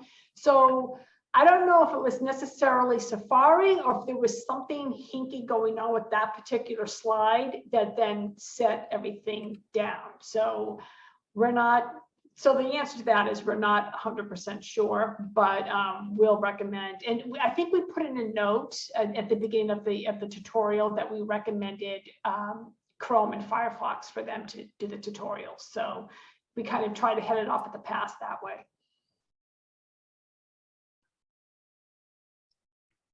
Let's see here. Jenny says it's much more intuitive now. Esther says Camtasia used to be bundled with Snagit for PC. And then Joy said, we use LibWizard, but not the tutorial type. Did you find tutorial creation fairly straightforward? Yes, it's time consuming, but it's easy to do. And because there's just so many options and just kind of setting it up. And so it does take a lot of time, but it's very, I thought, straightforward and simple to use. And once you have one tutorial created, like what we did in the fall, once we have those created, we've been copying the entire tutorial and editing them for future reference. We edited new ones for summer, and now we're working on editing the ones for fall, and all we're doing is just copying the whole thing, and it saves a lot of time. That's very smart, yeah, because you could just edit as you go. Yeah, that's great. April also said, do you have coworkers or student workers test your tutorials before publishing them? I did. This was the first year we did this. So I actually had, and we were still off campus because we didn't come back till July, and these had to be ready for July. So I seconded my family and had them run through, and they were in different parts of the country as well. So, and on different devices. So I did have my family run through it, and I also had my boss run through it so that she could kind of be like, okay, kind of feedback. And she had actually the great idea of splitting it into services and materials. And so then kind of similar things are together. So yeah, we definitely ran it through the system for sure. That's a good idea though, having student testers. Anybody else have any other questions?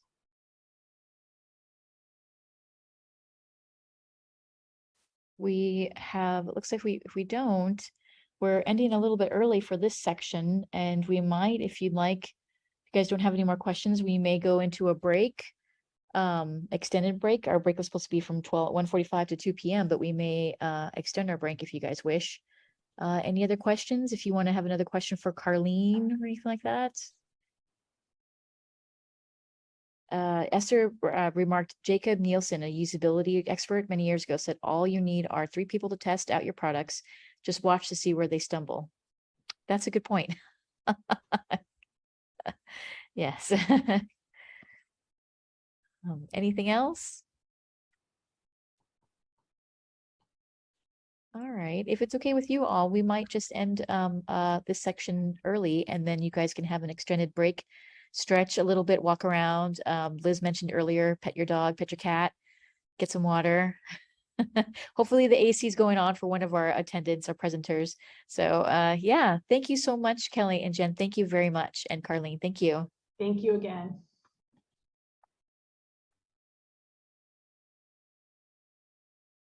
So just remind everybody, we'll be back at 2 o'clock.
Hi, everyone.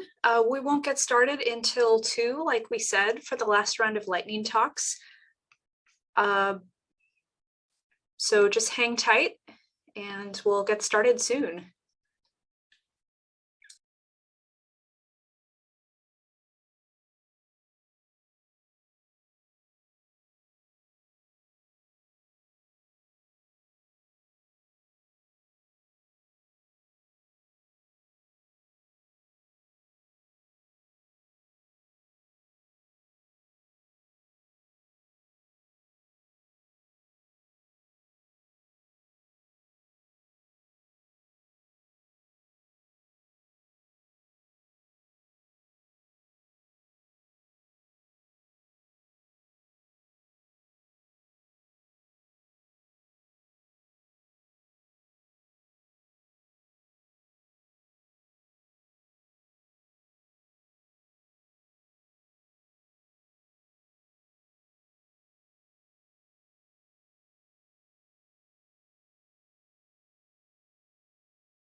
Thanks to everybody, by the way, who participated in the Padlet. I've really been appreciating everyone's creative GIF usage, so that's been fun.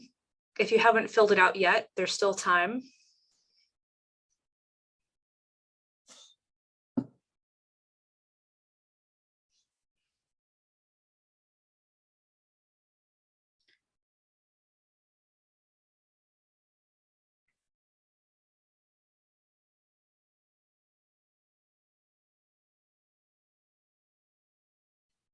I agree that the GIF power or GIF power is strong with the attendees. Absolutely.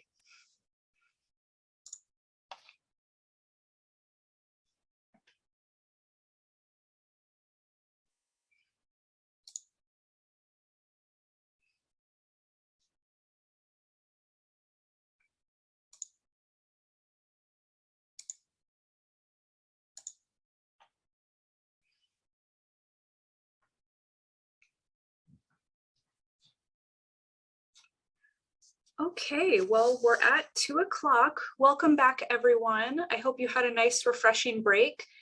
And we're gonna go ahead and get started with the last round of presentations, which again is gonna be lightning round, or lightning talks, excuse me. So yeah, again, we're gonna have 5 to 7 minute presentations followed by,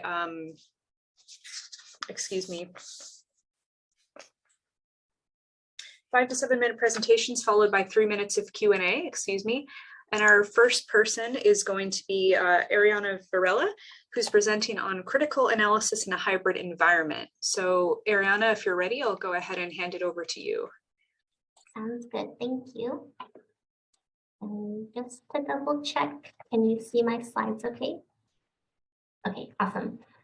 So there's a bit.ly if you all would like to follow along with the slides. I'll post it in the chat as well, so feel free to access it and let me know if you have any questions. So like was mentioned, my name is Ariana. I use she, her pronouns, and today I'm going to talk to you about using the CRAP test and Google Jamboard in a hybrid environment to critically analyze sources. So just a little bit of background. I'm the Information Literacy Instruction Librarian at USC Libraries. This is my first year in this role, and it's my first year in a formal librarian role. I've been a staff for many years, but I think that impacts how I've come to this lesson plan and how I engage in my instruction sessions. At USC, we have been in a hybrid teaching environment. So the default, I would say, has been in person, but there is always an option for students to elect to be remote if they felt any kind of symptom.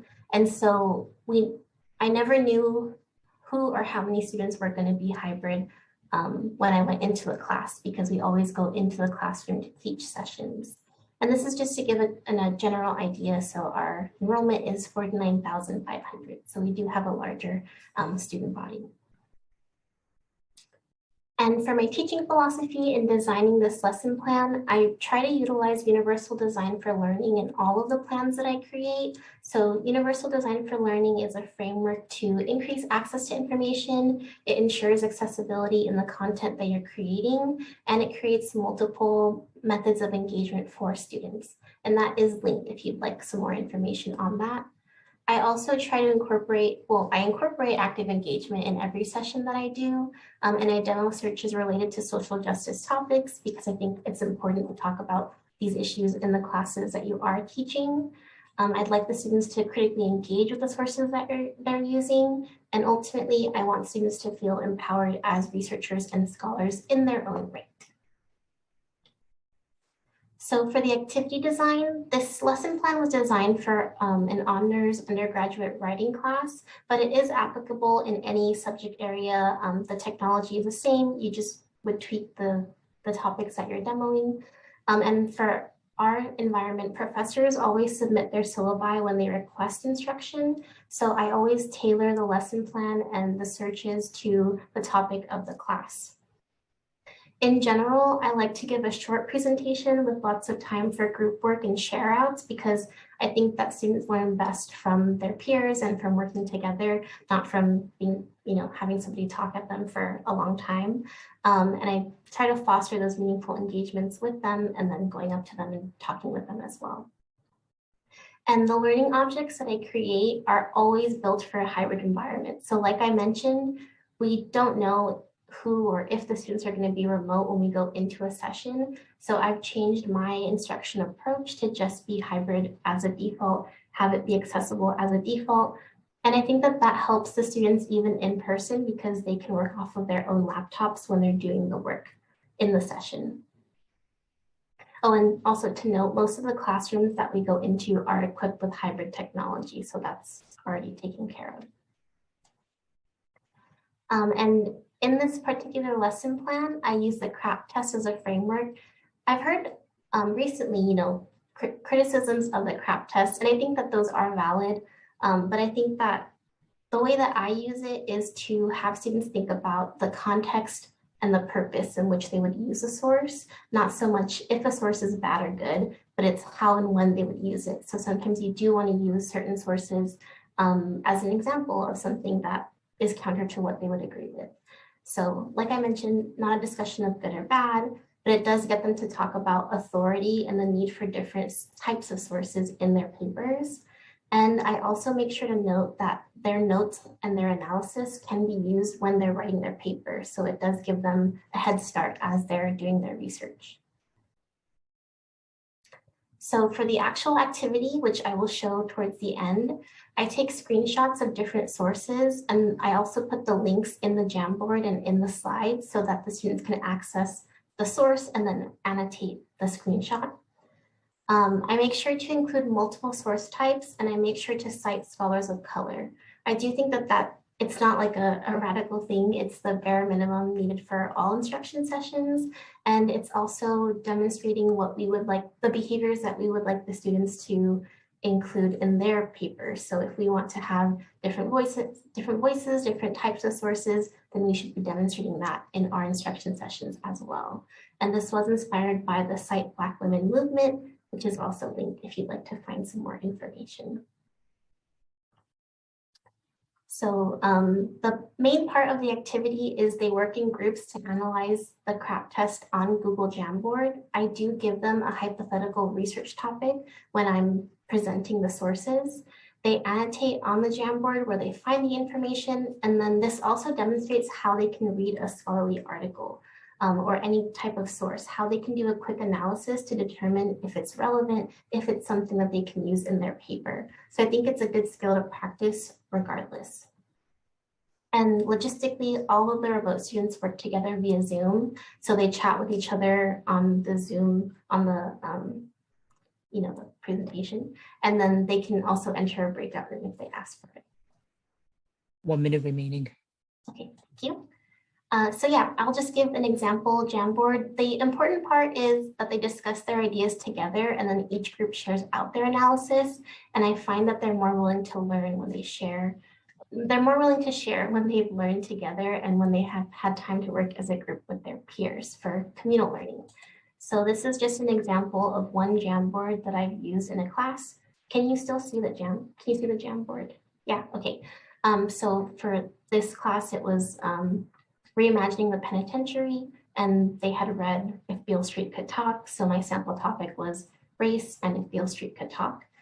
So this group, they used the sticky notes, they included a screenshot of the author, which I think was great. They're annotating to show where they're finding the information. And then each group just has their own Jamboard slide, and they work together on this. But yeah, that's also linked. Oh, and as you can see, some annotate it more than others. I think that's fine. I feel like, they're still engaging, they're still learning. Yeah. And that is linked on here if you'd like to look at it later. That's 7 minutes. Okay, yeah, thank you.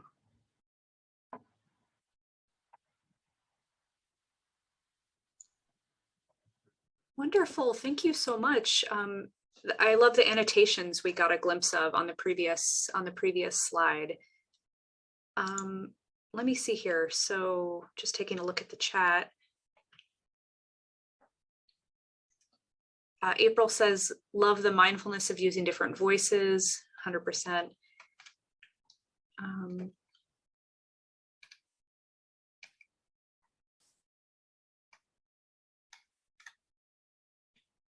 Some other people are just mentioning a couple of alternative models like CRAPO, where O stands for objectivity. That's interesting. I hadn't heard of that one before.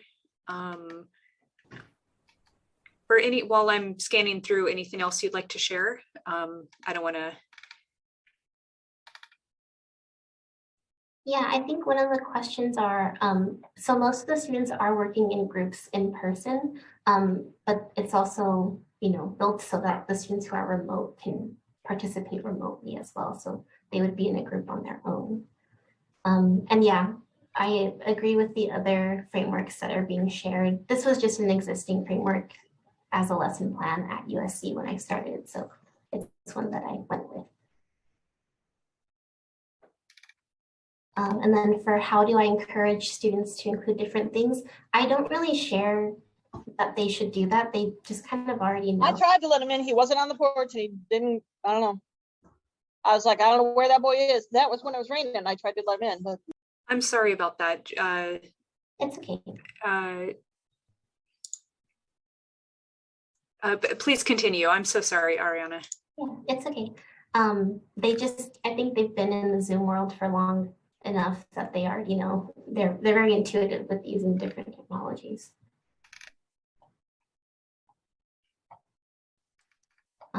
As for using scholars of color, I mean, it's not, there isn't a way to limit it in the database, but I just make sure to look, do an analysis of my own when I'm including sample searches to see who is the author, what's their positionality when they're writing about this topic, and then encourage a discussion about that in the class as well. For time, I give them 20 minutes to work on the Jamboard, and then each group will share out individually. Matt, do I insert myself in the groups at all? I do walk around as they're working and I check in with them remotely as well via Zoom. So I'll ask them, what they're working on, what they're talking about, maybe offer additional things for them to consider if they aren't, if they aren't as lively working in the group.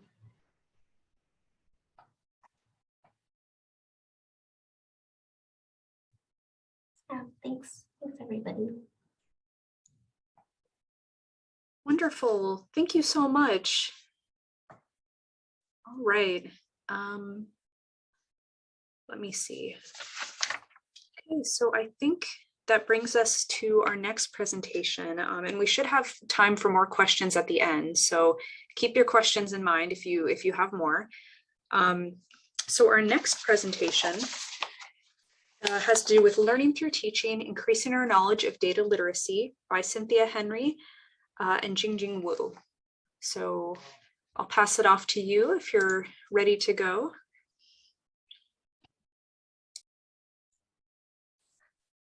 Hello, could you see our slides? Yeah, they're there, Jing, but they're still in the other present. You know, you need to start the slideshow. Yes, I already, oh. And your notes are now on the screen. Okay. Sorry, let me stop sharing. Okay. No worries, you're totally fine. Okay. Yeah. Is that okay? Yes. Okay. Thank you.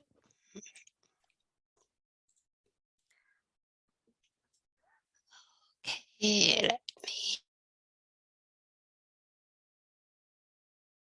Good afternoon. Thank you everyone for having us to share our experience in broadening our knowledge through continuing education opportunities and self-education. Our topic is learning through teaching, increasing knowledge of data literacy. Okay. Back to 2019, the university's currently enrolled survey results show that students were looking for workshops on Python, Tableau, R, and other data manipulation, analysis, and presentation tools. The similar expectations have been confirmed through reference questions and reference consultations. At the end of 2020, Cynthia and I individually attended an online data carpentry training organized by Texas Digital Library. We then realized that both of us are interested in enhancing data skills and conducting data literacy workshops in response to the students' expectations. We both like carpentry's pedagogies. Actually, carpentry uses the term Andragogy. They teach through practice, engage students through interactivities, and apply what just learned to the next step in the learning process. We then attended the carpentry's instructors training in early 2021. Carpentries offers easy to follow curriculum materials and instructors' notes, which makes it easier for new instructors to get started. This is just one example of their schedule.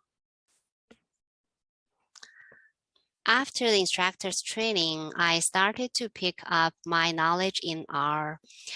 Carpentry's curriculum is modularized, which allows us to tailor the content. So I selected the chapter I'm most familiar with, data visualization, plus an introductory chapter. So Cynthia and I streamlined the workflow, updated scripts, and customized the exercises. Then we rehearsed several times. In the spring 2021, we ran our first R workshop. It was a 2-hour workshop focusing on data visualization using R. After that, we included data wrangling, data analysis, and content requests by students. This spring, our R workshop became four sessions, and each session was 2 hours long. Through teaching, we learned more about R and enhanced our data skills. We will continue these sessions in the coming semesters. We recently attended Carpentry's collaborative lesson development training and started to develop a course on using R for text mining. We saw this need through pre-surveys. So this becomes a repetitive cycle where the teaching process encourages us to enhance our data skills and enrich the library's workshops.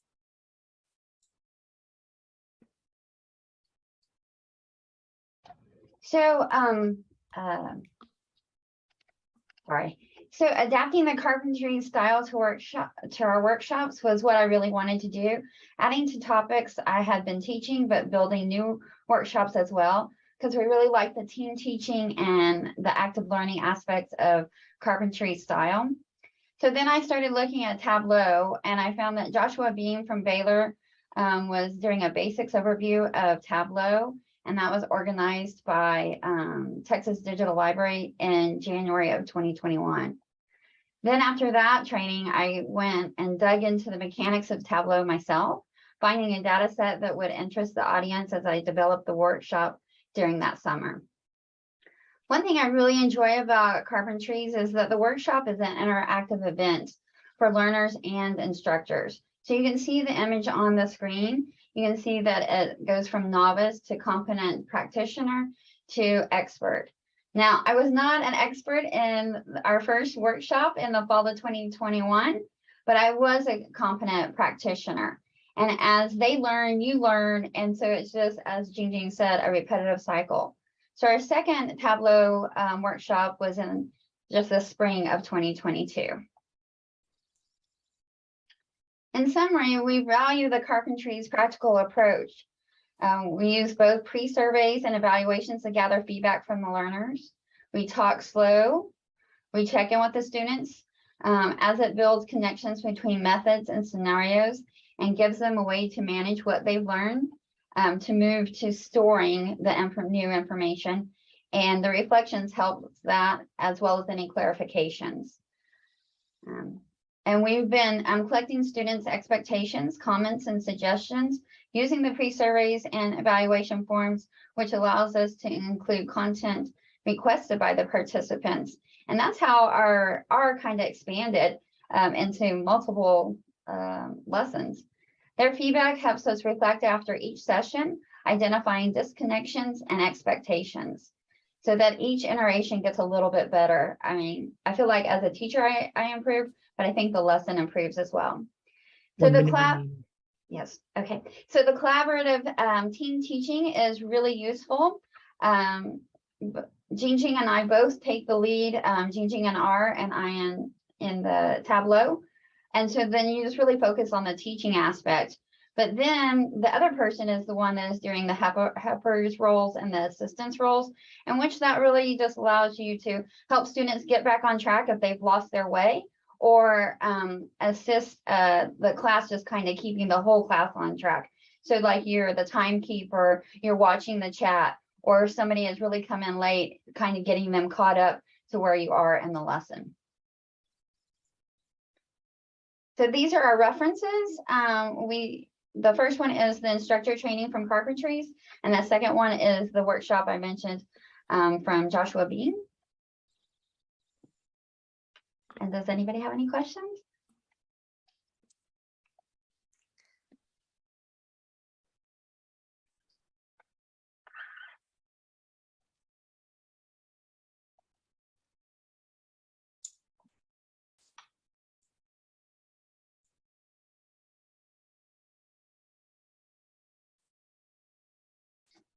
Michael's asking if you could put the links in the chat. Do you see, Jenny Jacobs asks, do you see the workshops getting any bigger or adding more to them? Yeah, I think, we're even going to add one more lesson to the R, and depending on what that ends up looking like, that may be more than another session. So that would be 5 or 6. I think somebody is asking, can you unmute? I think that's fine. And Jingjing, if you want to jump in and answer anything, I don't want you to, I don't want to hog it also. Oh, no, I just put the links from our reference to the chat box. Yeah. I don't have anything to add so far. Yeah. I don't see the links. Shall we add those again? Oh, really? Yeah. Sorry. The links are there. Oh, they are? Building I don't skills know. practice and hands-on Tableau desktop. Okay, great. I don't see it in chat, so that's my own issue then, I guess. I don't see him either, though. Okay.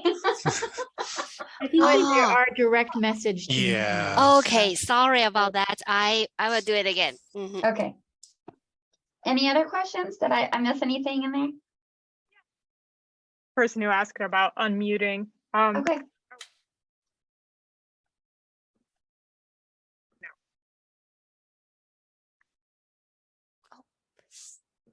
Asked about unmuting. Can you hear me?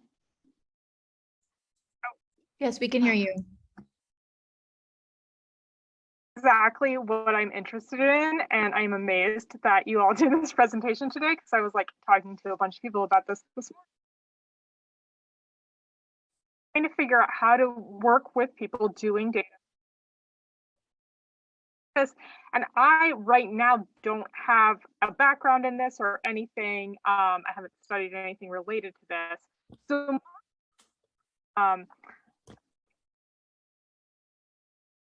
like the intermediate level, how do you gain competency?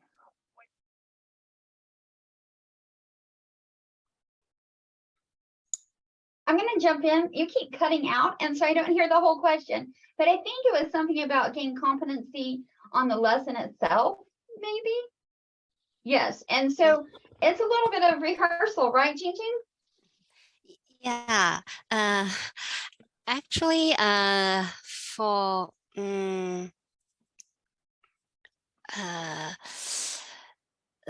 as we don't really actually at the beginning I didn't really use R in my own research.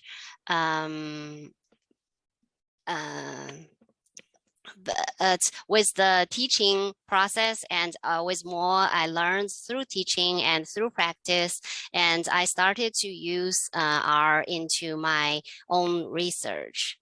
Mm-hmm. Yeah, so it and kind of built up those confidence through the whole process. plus on our campus, people keep asking about how am I supposed to really make this data visualized? And so we were getting those questions anyway and kind of answering them on the fly in reference questions. So I wanted to be in a place where I could answer it more confidently than, oh, I found this little bit of tool, but you might be able to put something together in a presentation. And so that's where I kind of started with carpentries, and then Jing Jing and I found each other, which was kind of funny. We'd signed up individually, and so yeah. So if you want to reach out to us, we'd be happy to answer any other additional questions that you want. Wonderful. Thank you so much. I am so curious about this and excited to look into it more. We will have more time for questions at the end, but I do want to move us along to our next and final presentation. Jenny Jacobs is going to be presenting on breaking down barriers, communication between faculty and staff during COVID. So Jenny, are you ready for me to hand it over? Yes. Fantastic. Thank you. Here we go. Awesome. So hello, everybody, and welcome to my presentation on communication during COVID. And I'm looking specifically at the breakdown of communication between staff and faculty in the library. So this is my previous library. I now work at Texas Tech. And how at that time, I tried to bridge the gap that we had via a little social hours during the workday. There we go. Okay, so I found this quote during some of my research, and I thought it was really interesting. You know, the best morale exists when you never hear a word mentioned. And I feel like now more than ever, we're talking about morale a lot more because we're realizing burnout and, you know, and add on duties when people leave and everything like that. And so the morale, I think during COVID definitely went down a lot. So when you have good morale, there's no need to actually talk about it. So really what we have to think about right now is how we talk about morale, what it is, and how we can get to the point where morale isn't really talked about because there isn't anything to talk about anymore. One big thing about morale that I learned from my previous institution was that even if there's talk about it, that doesn't always mean that something's actually going to be done about it. So you can talk about morale and communication all you want, but that doesn't mean that something's actually going to happen. So what I'm going to talk about, I'm going to look at how communication became so disjointed, looking at COVID specifically and how isolation and fear played a major role in communication breakdown, sorry, that I think is still actually happening today. Then I'm going to talk a little bit about how I use digital communication to help us kind of bridge that gap between the faculty and staff at my previous library, and how I use that to kind of help build morale in a time when we were so isolated from each other. So isolation is something that has been talked about in libraries for years. Usually we see each other, we see the colleges or departments in different universities as isolated. So we kind of silo ourselves. And even within libraries, we silo ourselves based off of our departments. And from there, the communication usually just kind of breaks down. But during COVID, these silos became even worse, leaving people with little information about what was happening, what other people were going through, the breakdown of communication from the top to the bottom. So lockdown during COVID amplified this feeling of isolation, taking away the ability to talk with people in the hall or by the water cooler if you have one of those. Our big place was the break room. And that sort of atmosphere changed as everyone kind of kept to themselves because of isolation, and also, I'll talk about in the next slide, fear. In my experience, information was often staggered or late, and sometimes it just wasn't there at all. So the usual information channels having been broken, and that goes from, you know, the president of the university, communication to the deans of the libraries, down to supervisors, and then down to faculty and staff. So in my experience, it was really disjointed, and it didn't help anything. It was disjointed beforehand, and it didn't help. COVID didn't help anything. So fear was a big part of, I think, this kind of breakdown as well. So even before coming back to work, we had the fear of what's happening in the world right now. How does this affect us? How does this affect our jobs, our families? And then coming back to work kind of gave way to this fear of the unknown and health concerns. I know that at my previous institution, we came back to work quite early. Especially our staff people came back very early before the faculty actually came back. And little information was being given about how we were supposed to kind of adjust to this. We were at home, we were away from everybody, now we're back at work. How are we supposed to act? How are we supposed to communicate with each other, if at all, especially when, you know, COVID was at its height? And this brought about different rules for faculty and staff, especially when it came to transitioning back to work. So I don't know about anybody else, but at my previous institution, staff came back, like I said, early, and they didn't have that opportunity to stay home for a longer amount of time. And the way that the faculty and staff were kind of looked at was very different. So faculty had a lot more advantages and a lot more ability to be free with the way that they worked. And in my experience, the staff became a little bit resentful of that. So how to kind of solve these issues? To solve most of them, or at least to try to solve most of them, I hosted a 1-hour hangout time digitally through Microsoft Teams, which was the software that we were using at the time. And during these 1-hour hangouts, it evolved from chatting to games but really it was just an hour to where anybody can come. It was during the lunch hour. So if staff were on their lunch break, they could come. And you could just talk about what you're doing in your daily life. We could talk about things going on in the world. Most often we talked about our pets. And then it graduated into playing games and kind of getting people's mood up. This hour was a great way to kind of boost or build morale between faculty and staff, and it was a great place to kind of share information. So unfortunately, at my previous institution, information was kind of given out in pockets. And so this was kind of a time to come and say, well, I heard this is going on. What did other people hear? And the great thing about it was that we had supervisors, you know, department heads coming in to this time and being like, listen, this is the information we have. And so it kind of reassured people and kind of helped build that bridge between faculty and staff that had kind of been that gap that had kind of been started even before COVID. 1 minute left. Thank you. So if you want to host your own weekly happy hour, I highly encourage it. I did it between 11 and 12 or 12 and 1 o'clock. So I used online games like Jackbox to improve the morale among the library. You can change up what you're doing and host a chat, like I said, where people can talk about what they're doing. A lot of times it was with our pets or what they were doing to keep themselves occupied while at home. And then one major thing I learned from this hour was the bridge built between faculty and staff during this time of turmoil. And so I didn't really realize it until I started hosting this hour that there was such a gap between us. So thank you everybody for coming. Here's my information if you'd like to talk about this or any ways that you tried to build morale, and I'm happy to take questions.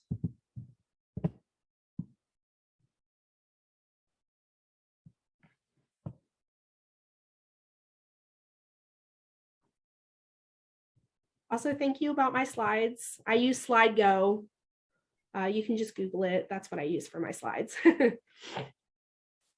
So how was the turnout? The turnout was really, really good in the beginning. I was getting probably about 10, 15 people, which was really big. Our library, the library I was previously at, only had about 60 some odd people working there. But as we kind of started transitioning back, it got a little bit less. I was having between 5 to 10 people. And before that, after that, I was forced to stop by administration. So I think the least amount of people I ever had was like 3. And it was probably some of the best conversations I've had with my coworkers. So it was really great to kind of get that interaction that I hadn't been able to have. Let's see, what did I miss? April asked if the hour was hosted during regular work time. It was, yes. It was hosted during regular work time. And like I said, it was usually during lunch. I tried to compensate for the staff people that especially were on the desk and wouldn't be able to come. So I fluctuated between 11 and 12 or 12 and 1 p.m. To kind of get everybody that was able to come if they wanted to come. And having the heads of departments come just built up their confidence in being able to actually have this during the work hour. And I also see a question from Jennifer. Can you share what institution this was with? Sure. This was with Kennesaw State University that I was previously at. I was a marketing and outreach librarian at that time. And then Cynthia asks, do you think it impacted the staff and faculty in the same way, increasing morale? I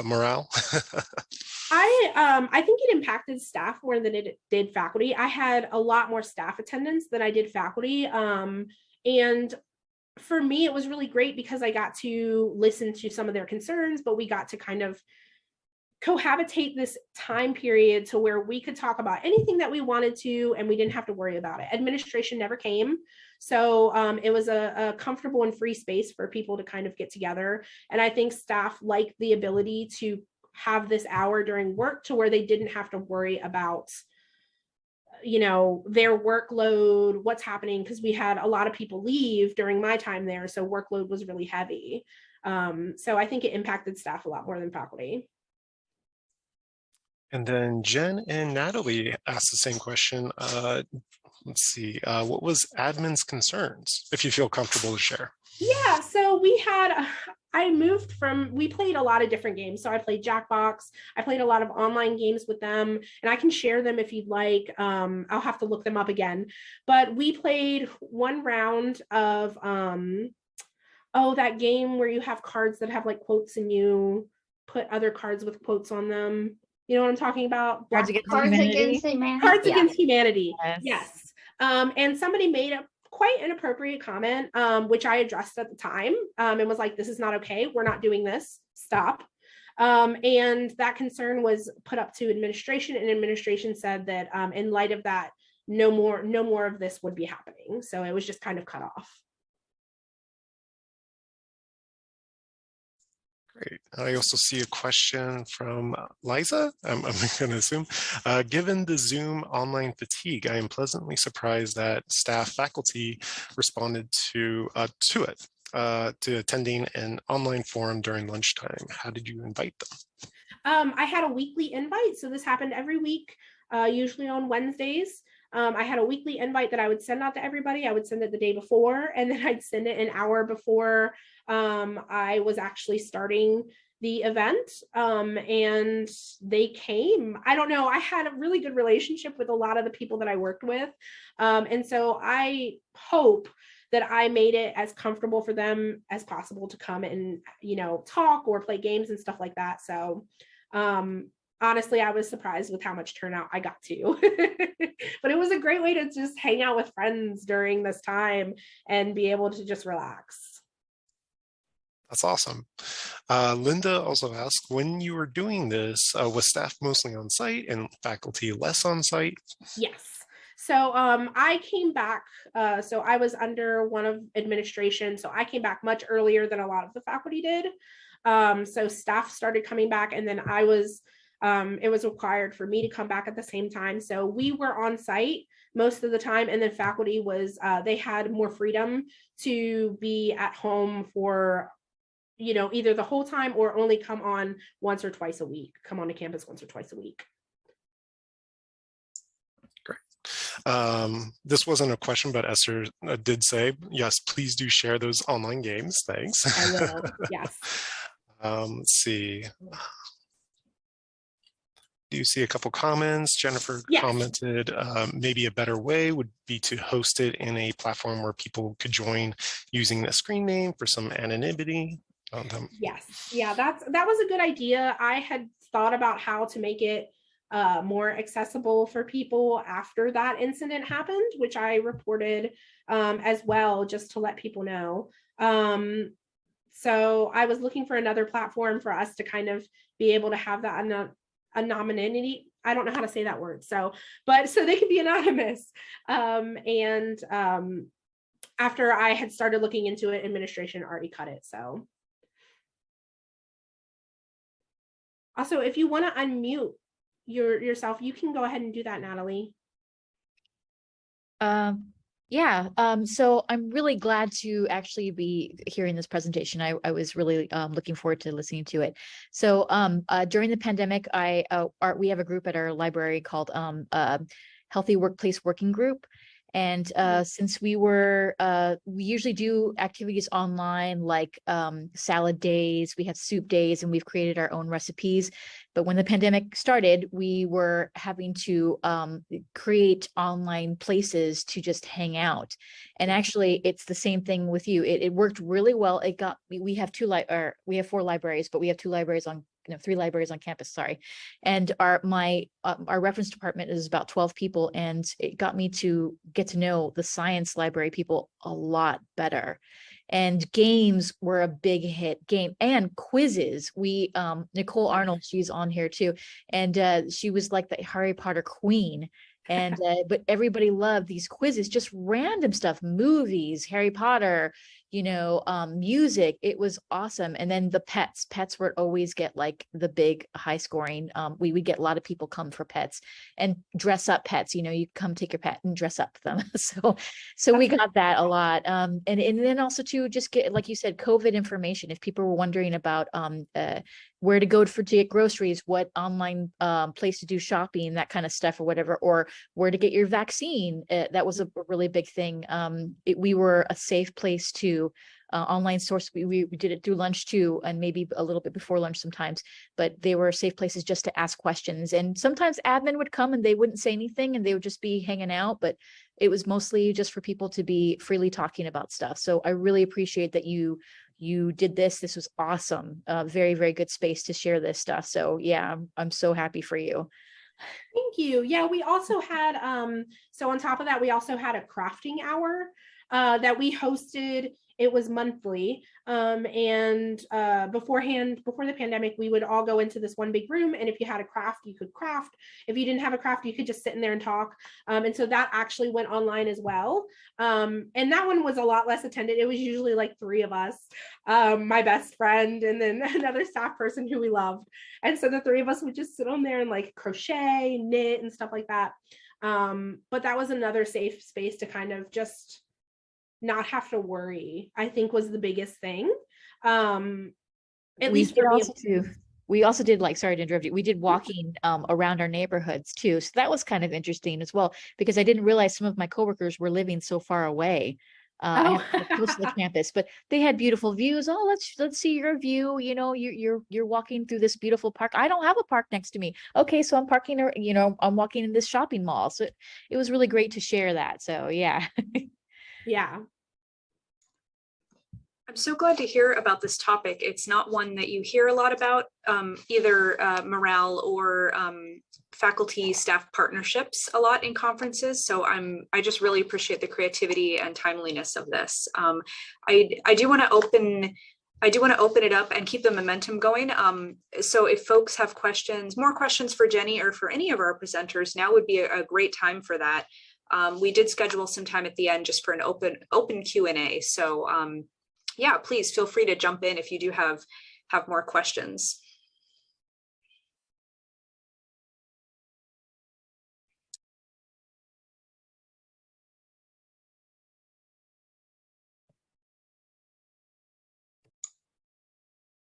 I'm just checking the chat to see if folks have anything to say.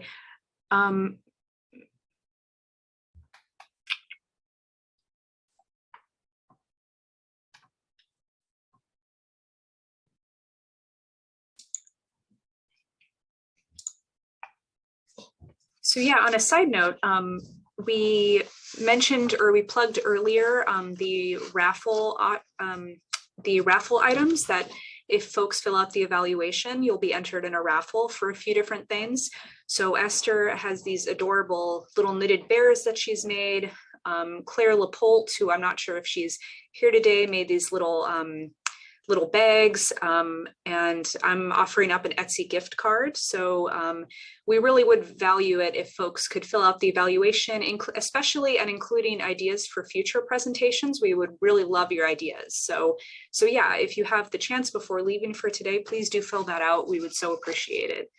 But yeah, in the meantime, someone is suggesting Apples to Apples as a more work-friendly version of Cards Against Humanity. Very good idea.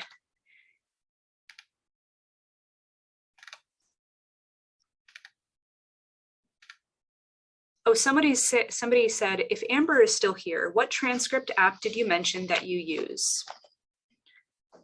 Amber, I don't know if you're out there. I just searched for their name and I don't think they're here anymore. Okay, thank you for checking. Yeah. Let me see.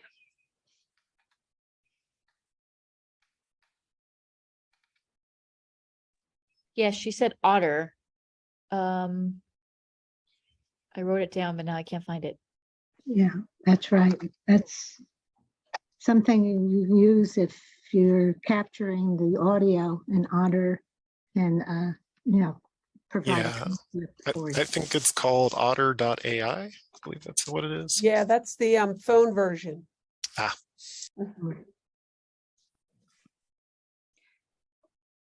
And Karen's right. The other one was Cultura. Nice. Emily was also asking, what do people think about including student employees in a meetup? Oh, interesting question. What do people think about that? I actually invited several of our student assistants, and a couple of them did come, which was a lot of fun. We also had them involved in one of my, oh my gosh, now I'm so bad with English today. They were a part of another collaboration. So it was great to kind of get them to come in and talk to them about, because their experience with COVID was so different than ours. So.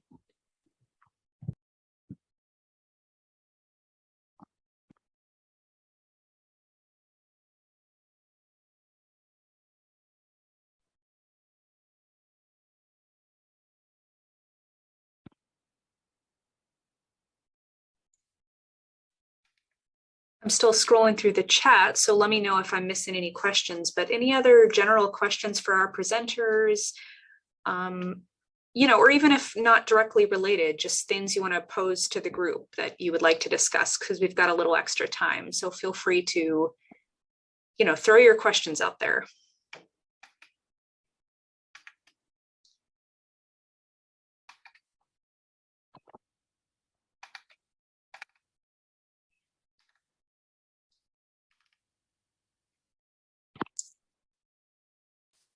While people are still writing up their questions, yeah, I think Karen in the chat had mentioned Kaltura was also what Amber had mentioned in response to the transcripting software.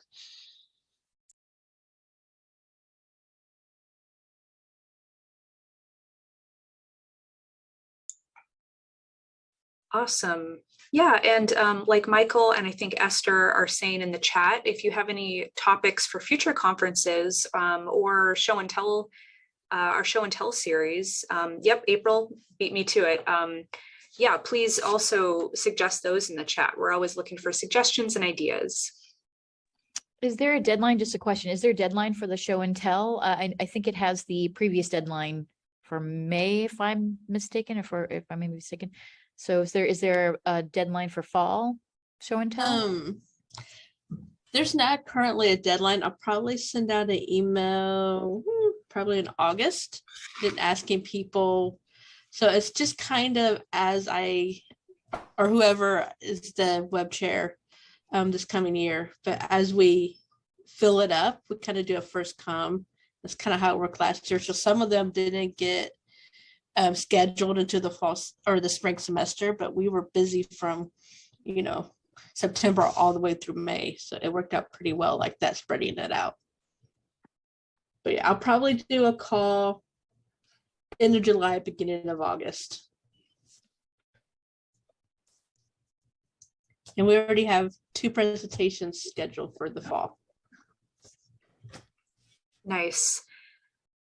And yeah, that I did want to be sure to highlight our wonderful show and tell series. The web team has done a phenomenal job. April and everyone has done a phenomenal job this last year, putting together super creative, super timely presentations. And if you haven't seen them before, it's a really nice, casual, kind of informal way to present an idea or a tool or a resource you want to share. So do reach out, you know, if you're interested in presenting, or just stay tuned and check out the 2022-2023 series.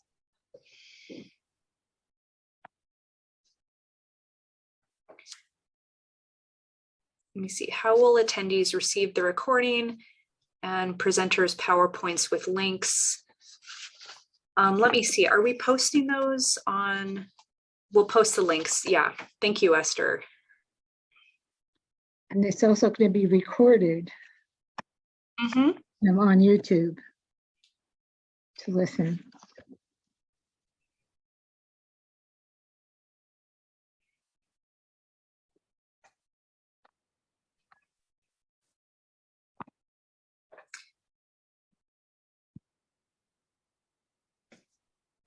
Yeah, any other questions, thoughts? I'm trying to I created a Google Doc, maybe other people are doing, and copying, pasting all the links that were shared, but there were also some resources shared that just, it's not a link, just a name. So I was wondering if you guys are gonna have access to the chat and maybe put that together for attendees. We will, yeah. So we can share those as well in case a link or a name, you know, fell through the cracks. Yep. Well, thank you. That would be wonderful. Yeah. Yeah, thank you, everyone. I don't know if we should go ahead and just move into our closing remarks, or are there any last thoughts or questions? I know it's been a long day. Let me go ahead and just a second here.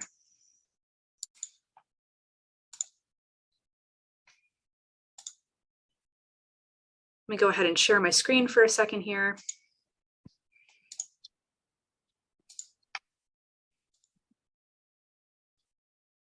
Oops.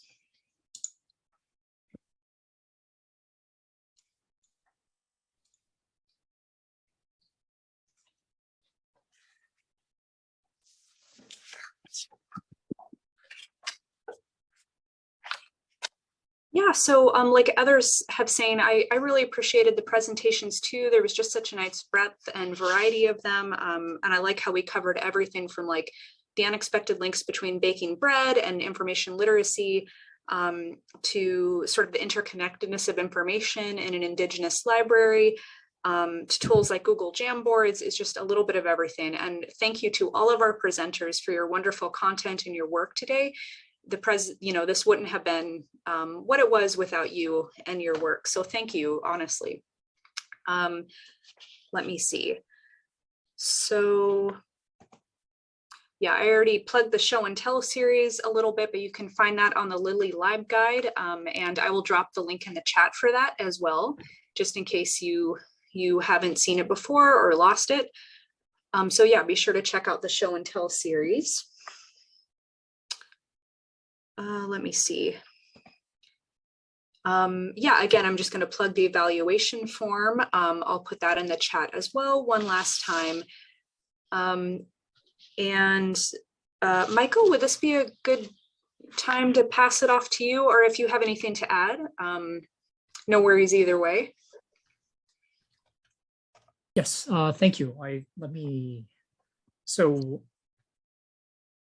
just want to say that there are other ways to get involved. Sorry, I'm Michael Habata. I was the vice chair for the year that's about to end, and I'll be the incoming chair for next academic year from September 1st until August 30th. And I also would encourage you to fill out the as much information on the survey as possible. Having been on the board for a few years, the information that we get from the survey is really useful in helping us plan future conferences in terms of the information that's available, that you give us, the feedback that you give us, and ideas that you might have for future future conferences, and also for the show and tell that Libra has been so great at, and the team has been so great in putting together. So I guess I'd also like to thank, and the election for next year's officers will be coming up in I believe 2 or 3 weeks, within that amount of time. So we encourage everyone to vote. We have several candidates for some of the positions, and other ways to get involved would be coming to the show and tells. And our board meetings are open to anyone. The meeting dates are listed or in the emails on the listserv, which Esther Gracian maintains. So just look for those emails if you want to participate or attend the meetings. It's open to everyone. And I'd also like to just thank again everyone for coming today, for making this the conference what it is. I'd like to thank all the people who helped plan the committee, plan the conference today, all the volunteers, and especially to Natalie Marquez, who hosted us the meeting with through her university. And I also like to give a big thank you to Liz Cheney, who's been the chair for this past year and just done a wonderful job. So thank you so much, Liz. Thank you, Michael. Yeah, just to second what you're saying, thanks to all of our planning committee, all the volunteers. Thank you, Michael and Natalie and everybody. We needed every single person. Every single person contributed in an amazing way to this. So thank you all. Absolutely. Yeah, I think that's all we have for folks today. Again, thank you so much for coming today. Again, you're gonna be tired of hearing me say this. If you could fill out the conference form, we would so appreciate it. The evaluation form, we'd so appreciate it. Yeah, and thank you again for attending the 2022 conference. I'm gonna stop sharing my screen now, so.